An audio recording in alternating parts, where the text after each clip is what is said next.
Hi ನಮಸ್ತೆ, ನಾನು ನಿಮ್ಮ ಹೊರಟ ಚಿತ್ರದ ಶ್ರೀ ಮಾತಾಡ್ತಾ ಇದ್ದೀನಿ. ನಾನೇ ಯಾಕಪ್ಪ ಆಂಕರಿಂಗ್ ಜೊತೆ ಕೂತಿದ್ದೀನಿ ಅಂದರೆ ಸ್ವಲ್ಪ ಬೇರೆ ಥರ ಏನಾದರೂ ಮಾಡೋಣ ಅಂತ ಪ್ಲ್ಯಾನ್ ಮಾಡಿದಾಗ ಆ್ಯಂಕರ್ಗೆ ಪಕ್ಕ ಕೂರಿಸ್ಬಿಟ್ಟು, ಯಾಕಂದರೆ ನೀವು ಕೆಲವು ಒಪಿನಿಯನ್ಸ್ ಕೇಳ್ತೀರಾ. ಆ್ಯಸ್ ಎ ಡೈರೆಕ್ಟರ್ಗೆ ನಾನು ನಮ್ಮ ಕಲಾವಿದರ ಬಗ್ಗೆ ಅವರ ಒಂದು ನಾಡಿ ಮಿಡಿತ ಕೋರ ಬಗ್ಗೆ ಇರುವ ಒಂದು ಅಭಿಪ್ರಾಯಗಳು ಕೇಳೋಣ, ಅವರ ಅಭಿಪ್ರಾಯನ ಯಾವ ಥರ ಹಂಚ್ಕೊಳ್ತಾರೆ ಅಂತ ನನ್ನ ಸಣ್ಣ ಕ್ಯೂರಿಯಾಸಿಟಿ ಒಬ್ಬ ನಿರ್ದೇಶಕನಿಗೆ. ಬನ್ನಿ ಒಬ್ಬೊಬ್ಬನೇ ಪರಿಚಯ ಮಾಡಿಕೊಡ್ತೀನಿ. ಮೊದಲಿಗೆ ನಮ್ಮ ಹಿರಿಯ ನಟ, ರಾಜ್ಯ ಪ್ರಶಸ್ತಿ ಪುರಸ್ಕೃತರಾದ ನಮ್ಮ NK ಮಠಾಣ, ನಮಸ್ತೆ. ನೆಕ್ಸ್ಟು ನಮ್ಮ ಗಿರೀಶ್ ಕಚ್ಚೆ, ನನ್ನ ಕೋ ಡೈರೆಕ್ಟರ್ ಪ್ಲಸ್ ಈ ಸಿನಿಮಾದಲ್ಲಿ ಒಂದು ಅದ್ಭುತವಾದ ಒಂದು ಪ್ರಮುಖ ಪಾತ್ರದಲ್ಲಿ ಮಾಡಿದ್ದಾನೆ, ಬೀರ ಅಂತಹ ಪಾತ್ರ. ಗಿರೀಶ್, ನೀವು ನಮಸ್ಕಾರ. ನಮಸ್ಕಾರ ಸರ್. ಆಮೇಲೆ ನಮ್ಮ ರಿಯಾಲಿಟಿ ಸ್ಟಾರ್ ಬಿಗ್ ಬಾಸ್ ಖ್ಯಾತಿ ಸುನಾಮಿ ಕಿಟ್ಟಿ, ಕೋರಾದ ಒಂದು ಪ್ರಮುಖ ಅಟ್ರಾಕ್ಷನ್. ಕೋರ ಪಾತ್ರದಲ್ಲಿ ಕಿಟ್ಟಿ ಮಾಡಿದ್ದಾನೆ ನಮ್ಮ ಸುನಾಮಿ ಕಿಟ್ಟಿ ಕೂಡ. ನಮಸ್ತೆ. ಸಸ್ರಿಯಕಾಲ ಅಪ್ಪಾಜಿ. ನಮ್ಮ ಮುದ್ದಾದ ಹುಡುಗಿ ಚರಿಷ್ಮಾ, ಇದು ಅವರ ಎರಡನೇ ಸಿನಿಮಾ, ನಾಯಕಿ, ನಮ್ಮ ಕೋರ ಚಿತ್ರದ ನಾಯಕಿ. ಝೂಮ್ ಮಾತಾಡಪ್ಪ ಅವ್ರಿಗೆ. ನಮಸ್ತೆ ಚರಿಷ್ಮಾ, ನೀವು ಕೂಡ ತುಂಬ ಕಟ್ಟಿಟ್ಟಾಗಿ ಮಾತಾಡ್ತಾ ಇದ್ದೀನಿ. ಹೋಗ್ತಾ ಸ್ವಲ್ಪ ಬೇರೆ ಥರ ಫ್ರೀ ಆಗಿ ಮಾತಾಡ್ತೀನಿ. ಮೊದಲಿಗೆ ನಮ್ಮ ಸೀನಿಯರಿಂದ ಬಂದ್ಬಿಡ್ಲಿ. ನಮ್ಮ ಸೀನಿಯರ್ MK ಮಠಾಣ, ಮಾಚಯ್ಯ, ಕೋರ ಚಿತ್ರದಲ್ಲಿ ಮಾಚಯ್ಯ ಅನ್ನೋ ಪಾತ್ರ. ನನಗೆ ಬಹಳ ಬರವಣಿಗೆ ಬರೀಬೇಕಾದ್ರೆ ಸ್ಕ್ರಿಪ್ಟ್ ಮಾಡೋ ಹಂತದಲ್ಲಿ ಮಾಚಯ್ಯ ನನಗೆ ಪರ್ಸ್ನಲಿಗೆ ತುಂಬ ಕಾಡಿದ ಒಂದು ಪಾತ್ರ ಅದು. ಆ ಪಾತ್ರ ನಿಮಗೆ ಸಿಕ್ಕಿದಾಗ ನಿಮ್ಮ ರೆಸ್ಪಾನ್ಸ್ ಹೇಗಿತ್ತು? ಆಮೇಲೆ ಕತೆ ಹೇಳಿದಾಗ ಎಷ್ಟು ಮಟ್ಟಿಗೆ ನಿಮ್ಮ ತಲೆಗೆ ಹೋಯಿತು? ಈ ಪಾತ್ರ ನಾನು ಮಾಡಬೇಕು ಅಂತ ತುಂಬ ಒಂದು ತುದಿಯಲ್ಲಿ ನಿಂತಿದ್ದೆ, ಆ ಅನುಭವ ಹೇಗಿತ್ತು? ಆಮೇಲೆ ಶೂಟಿಂಗಲ್ಲಿ ನಿಜವಾಗ್ಲೂ ನೀವು ಅನ್ಕೊಂಡಿದ್ದ ಪಾತ್ರ ಮಾಡಿದ್ರ, ಆ ಎಕ್ಸಿಕ್ಯೂಷನ್ ನಿಜವಾಗ್ಲೂ ಆಯ್ತಾ? ಯಾವ ಥರ ನಿಮ್ಮ ಅಭಿಪ್ರಾಯ ಮಠಾಣ? ನಮಸ್ಕಾರ. ಹೊರಟ ಶ್ರೀ ಅವರ ಹೆಸರು ಕೇಳಿದಾಗಲೇ ಒಂಥರ ಭಯ ಆಯಿತು. ಹೊರಟ ಐ ಲವ್ ಯು ಸಿನಿಮಾ ಮಾಡಿದಂತಹ ನಿರ್ದೇಶಕರು ನೀವು ಅನ್ನೋದು ನಿಮ್ಮನ್ನು ನೋಡಿದ ಮೇಲೆ ನನಗೆ ಗೊತ್ತಾಗಿತ್ತು. ನಿಮ್ಮ ಮುಖದಲ್ಲಿ ಇದ್ದಂಥ ಆ ತೇಜಸ್ಸು ತುಂಬ ಇಷ್ಟ ಆಯಿತು. ನೀವು ಕತೆ ಹೇಳುವಾಗ ಎಲ್ಲೂ ತಡವರಿಸಲಿಲ್ಲ. ಹೌದು, ತೇಜಸ್ಸು, ಆ ತೇಜಸ್ಸು ನಿಮ್ಮಲ್ಲಿ ಇತ್ತು. ಅಂದರೆ ದೈವಿಕ ಕಳೆನೇ ಇತ್ತು, ಶೈತಾನ್ ಕಳೆನೇ ಇತ್ತು. ಹಾಗಾಗಿ ಸ್ವಲ್ಪ ಭಯನೇ ಇತ್ತು, ಒಳಗೊಳಗೆ ಖುಷಿನೇ ಇತ್ತು. ನೀವು ಯಾವಾಗ ಒಂದು ಪೆನ್ನು ಅಥವಾ ಒಂದು ಪೇಪರ್ ತುಂಡಿಲ್ಲದೆ ನನಗೆ ಕತೆ ಹೇಳಿದ್ರು, ಒಬ್ಬ ನಿರ್ದೇಶಕ ಗೆಲ್ಲೋದಕ್ಕೆ ಆತನ ಒಳಗೆ ಹುಟ್ಟಿರುವ ಕಥೆಯನ್ನು ಆತ ಪದೇ ಪದೇ ನಾಲಿಗೆ ಮೇಲೆ ಸ್ಫುರಿಸಿದರೆ ಮಾತ್ರ ಅದು ಆ ಕತೆ ಆತನೊಳಗಿಂದ ಸ್ಫುರಿಸಿದೆ ಅನ್ನೋದನ್ನು ನಾವು ಅರ್ಥ ಮಾಡ್ಕೊಳ್ಳೋದಕ್ಕೆ ಸಾಧ್ಯ ಆಗುತ್ತೆ. ನೀವೊಂದು ಪೇಪರ್ ತುಂಡಿಲ್ಲದೆ ಕತೆ ಹೇಳಿದಾಗ ನನಗೆ ತುಂಬ ಇಷ್ಟ ಆಗಿದ್ದು ಏನಂದರೆ ಮಾಚಯ್ಯನ ಪಾತ್ರ. ನೀವು ನನ್ನನ್ನು ಕರೆಸಿದ್ರಿ, ನಮ್ಮ ಮೂರ್ತಿ ಸರ್ ಆಫೀಸಿಗೆ ಕರೆಸಿದ್ರಿ, ಮಾತಾಡಿ ಎಲ್ಲ ಆದಮೇಲೆ 2 ನಿಮಿಷ ಬರ್ತೀನಿ ಅಂತ ಹೇಳಿ ನಾನು ಹೊರಗೋಗಿ ಡಿಸೈಡ್ ಮಾಡ್ಕೊಂಡು ಬಂದಿದ್ದು ಈ ಪಾತ್ರ ನಾನು ಮಾಡಬೇಕು ಅಂತ. ಮೊದಲು ನೀವು 15 ದಿನ ಅಂತ ಹೇಳಿದ್ರಿ, ಆಮೇಲೆ ನಾನು ಚಿತ್ರದ ಒಂದು ಭಾಗ ಆದೆ. ಬರೀ ಮಾಚಯ್ಯ ಮಾತ್ರ ಅಲ್ಲ, ನಾನು ಕೋರ ಚಿತ್ರದ ಭಾಗ ಆದೆ. ಹೋಗ್ತಾ ಪ್ರತಿ ಸಲನು ತೀರ್ಥಹಳ್ಳಿ ಒಂದು ಬಿಟ್ಟು ಬೇರೆ ಎಲ್ಲ ಕಡೆನೂ ನನ್ನನ್ನು ಬಳಸ್ಕೊಂಡ್ರಿ. ಈಗ ನೀವು ನನಗೆ ಕ್ವಶನ್ ಕೇಳಿದ್ರಿ, ನಿಮಗೆ ಏನು ಅನ್ನಿಸ್ತು? ನನಗೆ ಬಹಳ ತುಂಬ ಇಷ್ಟ ಆಯಿತು, ತುಂಬ ಖುಷಿ ಆಯಿತು. ಆ ಪಾತ್ರನ ನಾನು ಮಾಚಯ್ಯ ಆಗಿ ಮಾಡಿದೆ, MK ಮಠ ಆಗಿ ನಾನು ಮಾಡಲಿಲ್ಲ. ಆ ಪಾತ್ರನ ನಾನು ಮಾಚಯ್ಯನನ್ನು ನನ್ನೊಳಗೆ ಆಹ್ವಾನಿಸಿಕೊಂಡು ನಾನು ಮಾಡಿದೆ. ನೀವು ಕೇಳ್ಬೋದು ಅದು ಹೇಗೆ ಒಂದು ಪಾತ್ರನ ಆಹ್ವಾನಿಸಿಕೊಳ್ಳೋದು ಅಂತ. ಅದು ರಂಗಭೂಮಿಯಲ್ಲಿ ತುಂಬ ವರ್ಷಗಳ ಕಾಲ ಇದ್ದವರಿಗೆ ಮಾತ್ರ ಅರ್ಥ ಆಗುತ್ತೆ. ಯಾವ ಗುರುವಿನ ಕೈ ಕೆಳಗೆ ನಾವು ಕೆಲಸ ಮಾಡಿದ್ದೀವಿ ಅವರ ಪ್ರಭಾವ ನಮ್ಮೊಳಗಿರುತ್ತೆ. ಅವರು ಹೇಳ್ಕೊಟ್ಟಂಥ ಮಾತುಗಳು ನಮ್ಮಲ್ಲಿ ಇರುವುದರಿಂದ ನಾವು ಒಂದು ಪಾತ್ರನ ಆಹ್ವಾನಿಸಿಕೊಳ್ಳೋದಕ್ಕೆ ಸಾಧ್ಯ ಆಗುತ್ತೆ. ನನ್ನ ರಂಗಭೂಮಿಯ ಮೊದಲ ಗುರು ಕಾಸರಗೋಡು ಚಿನ್ನ ಅವರು ನಮಗೆ ಹೇಗೆ ಹೇಳ್ಕೊಡ್ತಿದ್ರು ಅಂದರೆ ಪಾದಕ್ಕೆ ರೀಪೀಸಲ್ಲಿ ಹೊಡೆದು ಹೇಳ್ಕೊಡ್ತಿದ್ರು, ಒಂಚೂರು ತಪ್ಪಿದ್ರೆ. ಅದಾದ ಮೇಲೆ ನನಗೆ ಸಿಕ್ಕಿದಂಥ ನನ್ನ ಮಹಾಗುರುಗಳು TS ನಾಗಾಭರಣ ಅವರಲ್ಲಿ ಕಲಿತಂಥ ವಿದ್ಯೆ, ಕಾಸರಗೋಡು ಚಿನ್ನ ಅವರಲ್ಲಿ ಕಲಿತಂಥ ವಿದ್ಯೆಗಳನ್ನು ಅಷ್ಟು ಸಂಪೂರ್ಣವಾಗಿ ನಾನು ಕೋರದಲ್ಲಿ ಒಬ್ಬ ನಟನಾಗಿ ಬಳಸ್ಕೊಂಡಿದ್ದೀನಿ. ಮತ್ತು ಮಾಚಯ್ಯ ಪಾತ್ರದೊಳಗೆ ಹೋಗೋದಕ್ಕೆ ಸಾಧ್ಯ ಆದದ್ದು ಆ ನನ್ನ 2 ಗುರುಗಳು. ಎಷ್ಟು ಸಿನಿಮಾ ಮಾಡಿರ್ತೀವಿ, ಸೀರಿಯಲ್ ಮಾಡಿರ್ತೀವಿ, ಅಲ್ಲಿ ಹಿರಿಯ ನಿರ್ದೇಶಕರಿದ್ದಾಗ ನಾವು ಶಾರ್ಟಿಗೆ ಹೋಗೋ ಮೊದಲು ನಿರ್ದೇಶಕರ ಪಾದ ಮುಟ್ಟಿ ನಮಸ್ಕಾರ ಮಾಡ್ತೀವಿ. ಅವರು ನಮಗೆ ಮೇರು ಮಟ್ಟದಲ್ಲಿ ಇರ್ತಾರೆ ಅನ್ನೋ ಕಾರಣಕ್ಕಾಗಿ ಈ ಕೋರಾ ಚಿತ್ರೀಕರಣ ನಡೆಯುವಾಗ ಸಕಲೇಶ್ಪುರದ ಹತ್ರ ಬಾಳುಪೇಟೆಯಿಂದ ಸ್ವಲ್ಪ 16 ಕಿಲೋಮೀಟರ್ ದೂರದಲ್ಲಿ ಯಾವುದೋ ಒಂದು ಇದರಲ್ಲಿ ಒಂದು ರೆಸಾರ್ಟಲ್ಲಿ ಸೆಟ್ ಹಾಕ್ಬಿಟ್ಟು ನಾವು ಶೂಟ್ ಮಾಡ್ತಾ ಇದ್ವಿ. ಒಂದು ಸೀನ್ ಇತ್ತು, ವಿಲನ್ಗಳು ಬಂದು ನನ್ನ ಮೇಲೆ ಅಟ್ಯಾಕ್ ಮಾಡಿ ಆ ಸೀನ ಕೊನೆಯಲ್ಲಿ ನನ್ನನ್ನು ಎತ್ತಾಕೊಂಡು ಹೋಗ್ತಾರೆ ಅಂದರೆ ಕಿಡ್ನ್ಯಾಪ್ ಮಾಡ್ಕೊಂಡು ಹೋಗ್ತಾರೆ. ಅದಕ್ಕಿಂತ ಮೊದಲು ಒಂದು ಶಾರ್ಟ್ ನಡೆಯುತ್ತೆ, ಒಂದು ಉದ್ದದ ಡೈಲಾಗ್ ಇರುತ್ತೆ. ಟ್ರಾಲಿ ಹಾಕಿದಿರಿ, ಆ ಶಾರ್ಟ್ ಮುಗಿದ ತಕ್ಷಣ ನೀವು ಓಡ್ ಬಂದು ನನ್ನ ಪಾದಕ್ಕೆ ನಮಸ್ಕಾರ ಮಾಡಿದ್ರಿ. ಯಾಕೆ ಅನ್ನೋದನ್ನ ದಯವಿಟ್ಟು ಇವತ್ತು ಹೇಳಬೇಕು. ನಾನು ಎಷ್ಟೋ ಸಲ ಕೇಳಿದ್ದೀನಿ, ನೀವು ಹೇಳಿಲ್ಲ. ಯಾಕೆಂದ್ರೆ ಕಲಾವಿದರು ನಿರ್ದೇಶಕರ ಪಾದ ಮುಟ್ಟಿ ನಮಸ್ಕಾರ ಮಾಡೋದನ್ನ ನೋಡಿದ್ದೀನಿ, ತಬ್ಕೊಳ್ಳೋದನ್ನು ನಮ್ಮ ಈಗ ನಾನೇ ಆಗಲಿ, ನನಗಿಂತ ವಯಸ್ಸಿಗೆ ಹಿರಿಯರಿದ್ದಂಥ ನಿರ್ದೇಶಕರ ಪಾದಕ್ಕೆ ಎಷ್ಟೋ ಸಲ ನಾನು ನಮಸ್ಕಾರ ಮಾಡಿದ್ದಿದೆ. ಆದರೆ ಒಬ್ಬ ನಿರ್ದೇಶಕ ಒಬ್ಬ ಕಲಾವಿದನ ಪಾದಕ್ಕೆ ನಮಸ್ಕರಿಸಿದ್ದನ್ನ ನಾನು ನೋಡಿಲ್ಲ. ಬೇರೆ ಯಾರಾದ್ರೂ ನೋಡಿರ್ಬೋದು, ನಾನು ನೋಡಿಲ್ಲ. ಆದರೆ ಆ ಒಂದು ಶಾಟ್ ಮುಗೀತಿದ್ದಾಗೆ ನೀವು ಓಡ್ ಬಂದು ನನ್ನ ಪಾದಕ್ಕೆ ನಮಸ್ಕಾರ ಮಾಡಿದ್ರೆ, ಈ ಕಾರಣ ನಾನು ಹಲವಾರು ಸಲ ಕೇಳಿದ್ದೆ, ನೀವು ಹೇಳಿರಲಿಲ್ಲ. ಈಗ ಹೇಳಿ. ಖಂಡಿತ ಹೇಳೋ ಸಮಯ ಬಂದಿದೆ. ಒಬ್ಬ ನಿರ್ದೇಶಕನಾಗಿ ಒಂದು ರೈಟಿಂಗ್ ಅಂತ ಏನು ಸ್ಕಿಲ್ಸ್ ಆ ಪೇಪರ್ ಮೇಲೆ ಗೀಸಿದಾಗ, ಸೊ ನಿಮ್ದು ಪಾತ್ರ ಮಾಚಯ್ಯ ಪಾತ್ರ ಇಷ್ಟು ಮೀಟ್ರಲ್ಲಿ ಇಷ್ಟು ಬಂದರೆ ಸಾಕು ಅಂತ ನಿರ್ದೇಶಕರಿಗೆ, ಎಲ್ಲ ನಿರ್ದೇಶಕರು ಒಂದು ಕಲ್ಪನೆ ಇರುತ್ತೆ. ನಾನು 100% ಅಂದ್ಕೊಂಡ್ರೆ ಆರ್ಟಿಸ್ಟ್ ಒಂದು 80% 90% ಆ ಮೀಟರ್ ಟಚ್ ಮಾಡಿದ್ರೆ ಸಾಕಪ್ಪ, ನಂಗೆ ಔಟ್ಪುಟ್ ಬರುತ್ತೆ ಅಂತ ಒಂದು ಸ್ವಾರ್ಥ ಖಂಡಿತ ಇರುತ್ತೆ. ಸುಮಾರು ಜನ ಕಲಾವಿದರು ಅದು ಬಹುಶಃ ಮೀಟರ್ ಮುಟ್ಬೋದು. ಯಾವುದೇ ನಿರ್ದೇಶಕರಿಗೆ ಖಂಡಿತ ಎಂಥ ದೊಡ್ಡ ಆರ್ಟಿಸ್ಟ್ ಮಾಡಿದ್ರು ಸ್ಯಾಟಿಸ್ಫ್ಯಾಕ್ಷನ್ ಆಗಲ್ಲ. ಖಂಡಿತ ಈಗ ಒಂದು ಸಿನಿಮಾ ಆಗಲಿ ಒಂದು ಪಾತ್ರ ಆಗಲಿ ಸ್ಯಾಟಿಸ್ಫ್ಯಾಕ್ಷನ್ ಆಗಲ್ಲ ನಮಗೆ.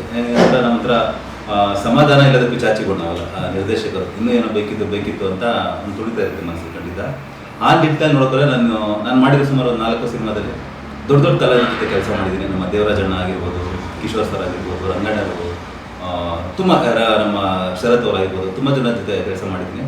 ಬಟ್ ಫಸ್ಟ್ ಟೈಮ್ ನನಗೆ ಒಬ್ಬ ಕಲಾವಿದ ಅನ್ನೋದಕ್ಕಿಂತ ನಾನೇನು ಪಾತ್ರ ಮಾಡಿದ್ದೆ ಅದ್ರದ ಆ ಬ್ರೇಕ್ನ, ಆ ಲೈನ್ನ ಬ್ರೇಕ್ ಮಾಡಿ ಒಂದು ಉತ್ತುಂಗ ಮಟ್ಟದಲ್ಲಿ ಪರ್ಫಾರ್ಮ್ ಮಾಡಿದಾಗ ನನಗೆ ಗೊತ್ತಿಲ್ಲದ್ರೆ ನಮ್ಮ ಕಣ್ಣಲ್ಲಿ ಒಂದು ಸಣ್ಣ ಒಂದು ಹನಿ ಬರುತ್ತೆ. ಅದು ಮೋಸ್ಟ್ಲಿ ಎಮೋಷನ್ಸಲ್ಲಿ ನನಗೆ ಗೊತ್ತಿಲ್ಲದ್ರೆ ಮೈ ಮರೆತು ಬಂದಿದ್ದು ಕಾಲು ಮುಂದೆ. ಖಂಡಿತ ಮಠಣ ನೀವೊಂದು ಚಿತ್ರರಂಗದ ಒಂದು ದೊಡ್ಡ ಆಸ್ತಿ ಅಂತ ಹೇಳಿದ್ರು ತಪ್ಪಾಗಲ್ಲ. ಯಾಕಂದರೆ ನಿಮ್ಮನ್ನು ಕರೆಕ್ಟಾಗಿ ಬಳಕೆ ಮಾಡಿಕೊಂಡು ಒಬ್ಬ ನಿರ್ದೇಶಕ ಕನ್ನಡಕ್ಕೆ ಒಂದು ದೊಡ್ಡ ಆಸ್ತಿ ಆಗ್ತೀರಾ ಅಂತ ನನಗೊಂದು ಸಿಕ್ಸ್ ಇದೆ. ಖಂಡಿತ ನಿಮ್ಮ ಹತ್ರ ತುಂಬ ಮಾತಾಡೋದಿದೆ.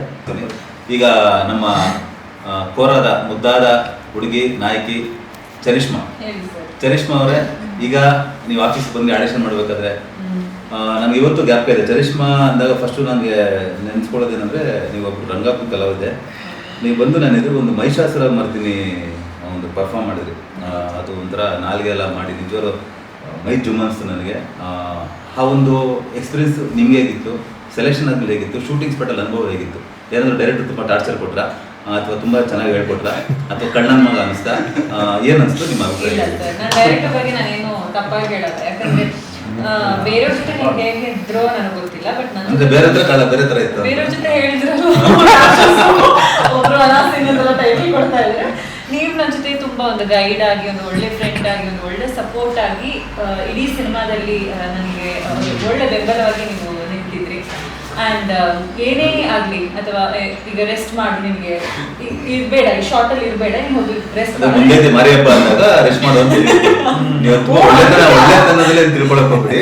ಅದು ರೆಸ್ಟ್ ಅಂತ ನಾನು ಹಾಗೆ ತಿಳ್ಕೊಂಡಲ್ಲ ಸರ್. ಎಷ್ಟು ಕರುಣಾಮಯಿ ನಮ್ಮ ಡೈರೆಕ್ಟರ್ ನಾನು ಹೋಗ್ಬಿಟ್ಟು ರೆಸ್ಟ್ ಮಾಡುವಂತ ಇದ್ದಾರೆ ಅಂತ. ಇಲ್ಲ, ನಿಮ್ಮ ಬಗ್ಗೆ ಖಂಡಿತ ಹೇಳಬೇಕು ಪ್ರೇಕ್ಷಕರಿಗೆ. ಯಾಕಂದ್ರೆ ಇವತ್ತು ಗ್ಯಾಪ್ ಇದೆ. ಒಂದು ಪೋರ್ಷನ್ಸ್ ಅಲ್ಲಿ ವಾಟರ್ಲಿ ಬಿದ್ದಿರ್ತಾರೆ, ಅಂದ್ರೆ ಹೀರೋ ಬಂದು ಸೇವ್ ಮಾಡೋ ಒಂದು ದೃಶ್ಯದಲ್ಲಿ ಸುಮಾರು ಟೈಮಲ್ಲಿ 104 ಏನೋ ಫೀವರ್ ಇತ್ತು. ಚರಿಷ್ಮಾಗೆ ಫೀವರ್ ಇದ್ದಾಗ ಯಾರು ಬಂದು ವಾಟರಲ್ಲಿ ಮಲ್ಕೊಂಡು ಸುಮಾರು ಗಂಟೆ ಕಾಲ ಶೂಟ್ ಮಾಡೋದು ಭಾಳ ಕಷ್ಟ ಇದೆ. ಆ ಡೆಡಿಕೇಶನ್ ನಿಜವಾಗ್ಲೂ ಚರಿಷ್ಮಾ ಮುಂದಿನ ದಿನಗಳಲ್ಲಿ ಒಂದು ಒಳ್ಳೆ ಉತ್ತಮ ನಾಯಕಿ, ಅದ್ರ ಜೊತೆ ಒಂದು ಒಳ್ಳೆ ಒಂದು ಕಮಿಟ್ಮೆಂಟ್ ಏನು ಹೇಳ್ತೀವಿ, ಬೆಳಗ್ಗೆ 6:30 ಸ್ಪಾಟಿಗೆ ಬರಬೇಕು ಅಂದರೆ ಸ್ಪಾಟಿಗೆ ಬರ್ತಾಯಿದ್ರು. ಆಮೇಲೆ ಡೆಡಿಕೇಶನ್ ಇರೋ ಹುಡುಗಿ. ಆಮೇಲೆ ನಾನು ನೋಡಿದಾಗ ಇಡೀ ಸಿನಿಮಾದಲ್ಲಿ 1 ಅಥವಾ 2 ಟೇಕ್ ಮೇಲೆ ತೊಗೊಂಡಿಲ್ಲ ಅನಿಸುತ್ತೆ ನನಗೆ ಗ್ಯಾಪ್ ಇರೋಗೆ. ಹಾಗೆ ಇದನ್ನು ಹಾಗೆ ರೂಢಿಸ್ಕೊಂಡು ಹೋಗಿ ಖಂಡಿತ ನೀವು ಕನ್ನಡ ಚಿತ್ರದಲ್ಲಿ ಒಂದು ಒಳ್ಳೆ ನಾಯಕಿ ಆಗಬೇಕು ಅಂತ ನನ್ನ ಹಾಗೂ ನಮ್ಮ ಟೀಮ್ನ ಪರವಾಗಿ ನಾನು ಕೇಳ್ಕೊತೀನಿ. ಮತ್ತೆ ಬರ್ತೀನಿ ನಿಮ್ಮ ಹತ್ರ. ಈಗ ನಮ್ಮ ಹುಡುಗ ನನ್ನ ಜೊತೆ ಸುಮಾರು ಜನ ಅಸಿಸ್ಟೆಂಟಾಗಿ ಕೆಲಸ ಮಾಡಿದ್ದಾರೆ, ಕೋಆರ್ಡಿನೇಟರ್ ಕೆಲಸ ಮಾಡಿದ್ದಾರೆ. ಗಿರೀಶ್ ಕಚ್ಚೆ ನನ್ನ ಜೊತೆ ಕೋಆರ್ಡಿನೇಟರ್ ಅಲ್ಲದೆ ಕೂಡ ಇದರಲ್ಲಿ ಒಂದು ಮುಖ್ಯ ಪಾತ್ರ ಬೀರ ಅಂತ, ಅದರಲ್ಲಿ ಬೀರ ಪಾತ್ರನ ನಿಭಾಯಿಸಿದ್ದಾನೆ.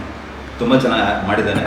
ಯಾಕಂದರೆ ಒಬ್ಬ ಕೋ ಡೈರೆಕ್ಟ್ರು ಈಕ್ವಲ್ ಟು ಡೈರೆಕ್ಟ್ರು ಅಂತಾರೆ. ಯಾಕಂದರೆ ಅವನ ಒಂದು ಆಗುವಗಳು ಶೂಟಿಂಗ್ ಸ್ಪಾಟಲ್ಲಿ ಏನೇನು ಬೇಕು, ಸೆಟ್ ಪ್ರಾಬ್ಲಮ್ಸ್ ಆಗಿರ್ಬೋದು, ಒಬ್ಬ ಆರ್ಟಿಸ್ಟ್ಗೆ ಯಾವ ಥರ ರೆಡಿ ಮಾಡ್ತಾರೆ, ಪ್ರಿಪೇರ್ ಮಾಡ್ತಾರೆ, ಪ್ರತಿಯೊಂದು ಹಂತದಲ್ಲೂ ಕೋ ಡೈರೆಕ್ಟ್ರು ಪಾತ್ರ ಬಹಳ ಇರುತ್ತೆ. ಸೊ ನನಗೆ ಯಾಕಂದರೆ ನನ್ನ ಟೀಮ್ ಅಂತ ಹೇಳ್ತೀವಿ, ಕೋ ಡೈರೆಕ್ಟರ್, ಅಸಿಸ್ಟೆಂಟ್ ಡೈರೆಕ್ಟ್ರು, ಅವ್ರ ಟೀಮ್ ಚೆನ್ನಾಗಿದ್ರೆ ನನ್ನ ಮೈಂಡ್ ತುಂಬ ಕಾಮಾಗೆ ಆ ಅಟ್ಮಾಸ್ಫಿಯರ್ ಇರುತ್ತೆ. ಅವ್ರು ಸ್ವಲ್ಪ ಡಿಸ್ಟರ್ಬರ್, ನಾನು ಡಿಸ್ಟರ್ಬ್ ಆಗ್ತೀನಿ, ನಾನು ಡಿಸ್ಟರ್ಬರ್, ಅವ್ರು ಡಿಸ್ಟರ್ಬ್ ಆಗ್ತಾರೆ. ನನ್ನ ತುಂಬ ಆದಷ್ಟು ಒಂದು ಕೂಲ್ ಮೈಂಡಲ್ಲಿ ನಾನು ಹೇಳಿದ ಕೆಲಸಗಳೆಲ್ಲ ರಪ ಮಾಡಿ ಫಾಸ್ಟಾಗಿ ಆದಷ್ಟು ನನ್ನ ಒಂದು ಮೈಂಡ್ ಸೆಟ್ನ ತುಂಬ ಕೂಲಾಗಿ ಇಟ್ಕೊತಿದ್ದ ನಮ್ಮ ಗಿರೀಶ್ ಕಚ್ಚೆ. ಯಾಕಂದ್ರೆ ಒಂದು 2 ಟಾಸ್ಕ್ ಇತ್ತು. ಒಂದು ಅಲ್ಲಿ ಕೆಲಸನೂ ಮಾಡ್ಬೇಕಾಯ್ತು, ಇಲ್ಲಿ ಬಂದು ಕ್ಯಾಮ್ರಾವನ್ನು ಆ್ಯಕ್ಟ್ ಮಾಡ್ಬೇಕಾಯ್ತು. ನಾನು ಒಂದ್ಸಲಿ ಮರ್ತಿದ್ದೆ, ಅವ್ನು ಆರ್ಟಿಸ್ಟ್ ಅನ್ನೋದೇ ಮರ್ತಿದ್ದೆ. ಅಲ್ಲೋಗಿ ಇತ್ತನ್ ಬಿಡೋ ಅಂತಿದ್ದೆ. ಆಮೇಲೆ ನೀವು ಬೀರ ಕರೆಕ್ಟ್ ಮಾಡ್ತಿದ್ದಿಲ್ಲ, ಬಂದು ಕ್ಯಾಮ್ರಾ ಬಂದಿತ್ತು, ಆಮೇಲೆ ನೋಡೋಣ. ಇಷ್ಟದೆಲ್ಲ ನಾನು ತುಂಬ ಸಲ ಕನ್ಫ್ಯೂಸ್ ಆಗ್ಬಿಟ್ಟಿದ್ದೀನಿ. ಹೇಳಿದ್ರಿ ಬೀರ ಪಾತ್ರ ಮಾಡ್ತಾ ಇದೆಯಾ, ನಿನ್ನ ಅನುಭವ ಆಗಿತ್ತು? ಸರ್, ನಾನು ಬೀರ ಪಾತ್ರ ಮಾಡೋದಕ್ಕಿಂತ ಮುಂಚೆ ನಾನು ನಿಮ್ಗೊಂದು ಕ್ವಶನ್ ಕೇಳಬೇಕು. ನನಗೆ ರಿವರ್ಸ ಯಾಕೆ ಆ ಕ್ವಶನ್ ಕೇಳ್ತೀನಿ ಅಂದರೆ ಸರ್, ನಿಮ್ಮ ಬತ್ತಳಿಕೆನಲ್ಲಿ ಭಾಳಷ್ಟು ಕಲಾವಿದರಿದ್ದಾರೆ. ಈಗ ಕಿಟ್ಟಿ ಜೊತೆ ಒಂದು ಪಾತ್ರವನ್ನು ಮಾಡಬೇಕಂತಂದರೆ ಅಷ್ಟು ಜನನ ಬಿಟ್ಟು ನೀವು ಯಾಕೆ ನನಗೆ ಆ ಬೀರನ್ ಪಾತ್ರ ಕೊಟ್ರಿ ಅನ್ನೋದು ಇವತ್ತು ಕ್ವಶನ್ ಮಾರ್ಕು. ನಾನು ತಲೆ ಕೆಟ್ಟಿತ್ತು ಅದಕ್ಕೆ. ತಲೆ ಕೆಟ್ಟಿತ್ತು ಅನ್ನೋದು ಚಿತ್ರೀಕರಣದಲ್ಲಿ ನಮ್ಗೆ ಗೊತ್ತಾಗ್ತಿತ್ತು. ತಮಾಷೆ ಮಾತಾಡಿದೆ. ನಿನಗೂ ನನಗೆ ಗೊತ್ತಿತ್ತು, ಬೇಸಿಕಲಿ ನೀನು ಕಿಟ್ಟಿ ಸ್ನೇಹಿತ, ನೀನು ಒಂದ್ಸಲಿ ಇಲ್ಲಿ ಆಡಿಷನ್ ಅಂದಾಗ ಬಂದಿದ್ದು, ಇದೇ ಆಫೀಸಲ್ಲಿ ಐ ಥಿಂಕ್ ಬಂದಿದ್ದು ಅನ್ಸುತ್ತೆ. ನಾನು ನಿನ್ನಲ್ಲಿ ಒಬ್ಬ ಕೋ ಡೈರೆಕ್ಟರ್ ಅನ್ನೋದಕ್ಕಿಂತ ನಿನ್ನಲ್ಲಿ ಒಬ್ಬ ಒಳ್ಳೆ ಕಲಾವಿದ ಅನ್ನೋದು ನನಗೆ ಯಾವತ್ತೂ ಅರಿವಾಯ್ತು. ಯಾಕಂದರೆ ರಂಗಭೂಮಿ ಕಲಾವಿದ ಅಂದರೆ ಒಬ್ಬ ಡೈರೆಕ್ಟರ್ಗಳಿಗೆ ಒಂದು ರಂಗಭೂಮಿ ಕಲಾವಿದ ಒಂದು ಅಟೆನ್ಷನ್ ಸಿಗುತ್ತೆ. ನಮಗೆ ಗೊತ್ತಿಲ್ಲದಿರೋ ಒಂದು ರೆಸ್ಪೆಕ್ಟ್ ಸ್ಟಾರ್ಟ್ ಆಗುತ್ತೆ, ನಮ್ಗೆ ಗೊತ್ತಿಲ್ಲದಿರೋ ಒಂದು ಗೌರವ ಸ್ಟಾರ್ಟ್ ಆಗುತ್ತೆ. ಯಾಕಂದರೆ ಅದರದ್ದೇ ಆದ ಒಂದು ವೈಭವತೆ ಇದೆ, ವೈಶಿಷ್ಟ್ಯತೆ ಇದೆ ಅದಕ್ಕೆ, ಆ ಸ್ಟೇಜಿಗೆ. ಹಾಗಾಗಿ ರಂಗಭೂಮಿ ಕಲಾವಿದ ನಮ್ಗೆ ಒಬ್ಬ ಡೈರೆಕ್ಟರ್ ರೆಸ್ಪೆಕ್ಟ್ ಖಂಡಿತ ಇರುತ್ತೆ. ಎಲ್ಲೋ ಒಂದು ಬ್ಯಾಕ್ ಎಂಡಲ್ಲಿ ನೀನು ಒಳ್ಳೆ ಕಲಾವಿದ ಅನ್ನೋದಿತ್ತು. ಬಟ್ ಕೋ ಡೈರೆಕ್ಟರ್ ನೀನು ಬಂದು ಜಾಯ್ನ್ ಮಾಡಿಕೊಂಡೆ, ಗುರುಗಳೇ ನಿಮ್ಮ ಜೊತೆ ಕೆಲಸ ಮಾಡೋ ಅದೃಷ್ಟ ನಾನು ಕುಡಿದೇ ಬಿಟ್ಟು ಅಂದಾಗ ನಾನು ಜಾಯ್ನ್ ಮಾಡಿಕೊಂಡಾಗ ನಾನು ಒಳ್ಳೆ ಕೆಲಸಗಾರ ಅಂತ ನನಗೆ ಗೊತ್ತಿರಲಿಲ್ಲ, ಒಳ್ಳೆ ಕಲಾವಿದ ಅಂತ ಗೊತ್ತಿತ್ತು. ಆ ಸಮ್ ಟೈಮಲ್ಲಿ ಯಾವುದೋ ಒಂದು ಪಾತ್ರ ತುಂಬ ನೋಟೆಡ್ ಇರೋ ಪಾತ್ರ ಬಂತು, ಹೆಸರು ಹೇಳೋಕ್ಕೆ ಇಷ್ಟಪಡಲ್ಲ.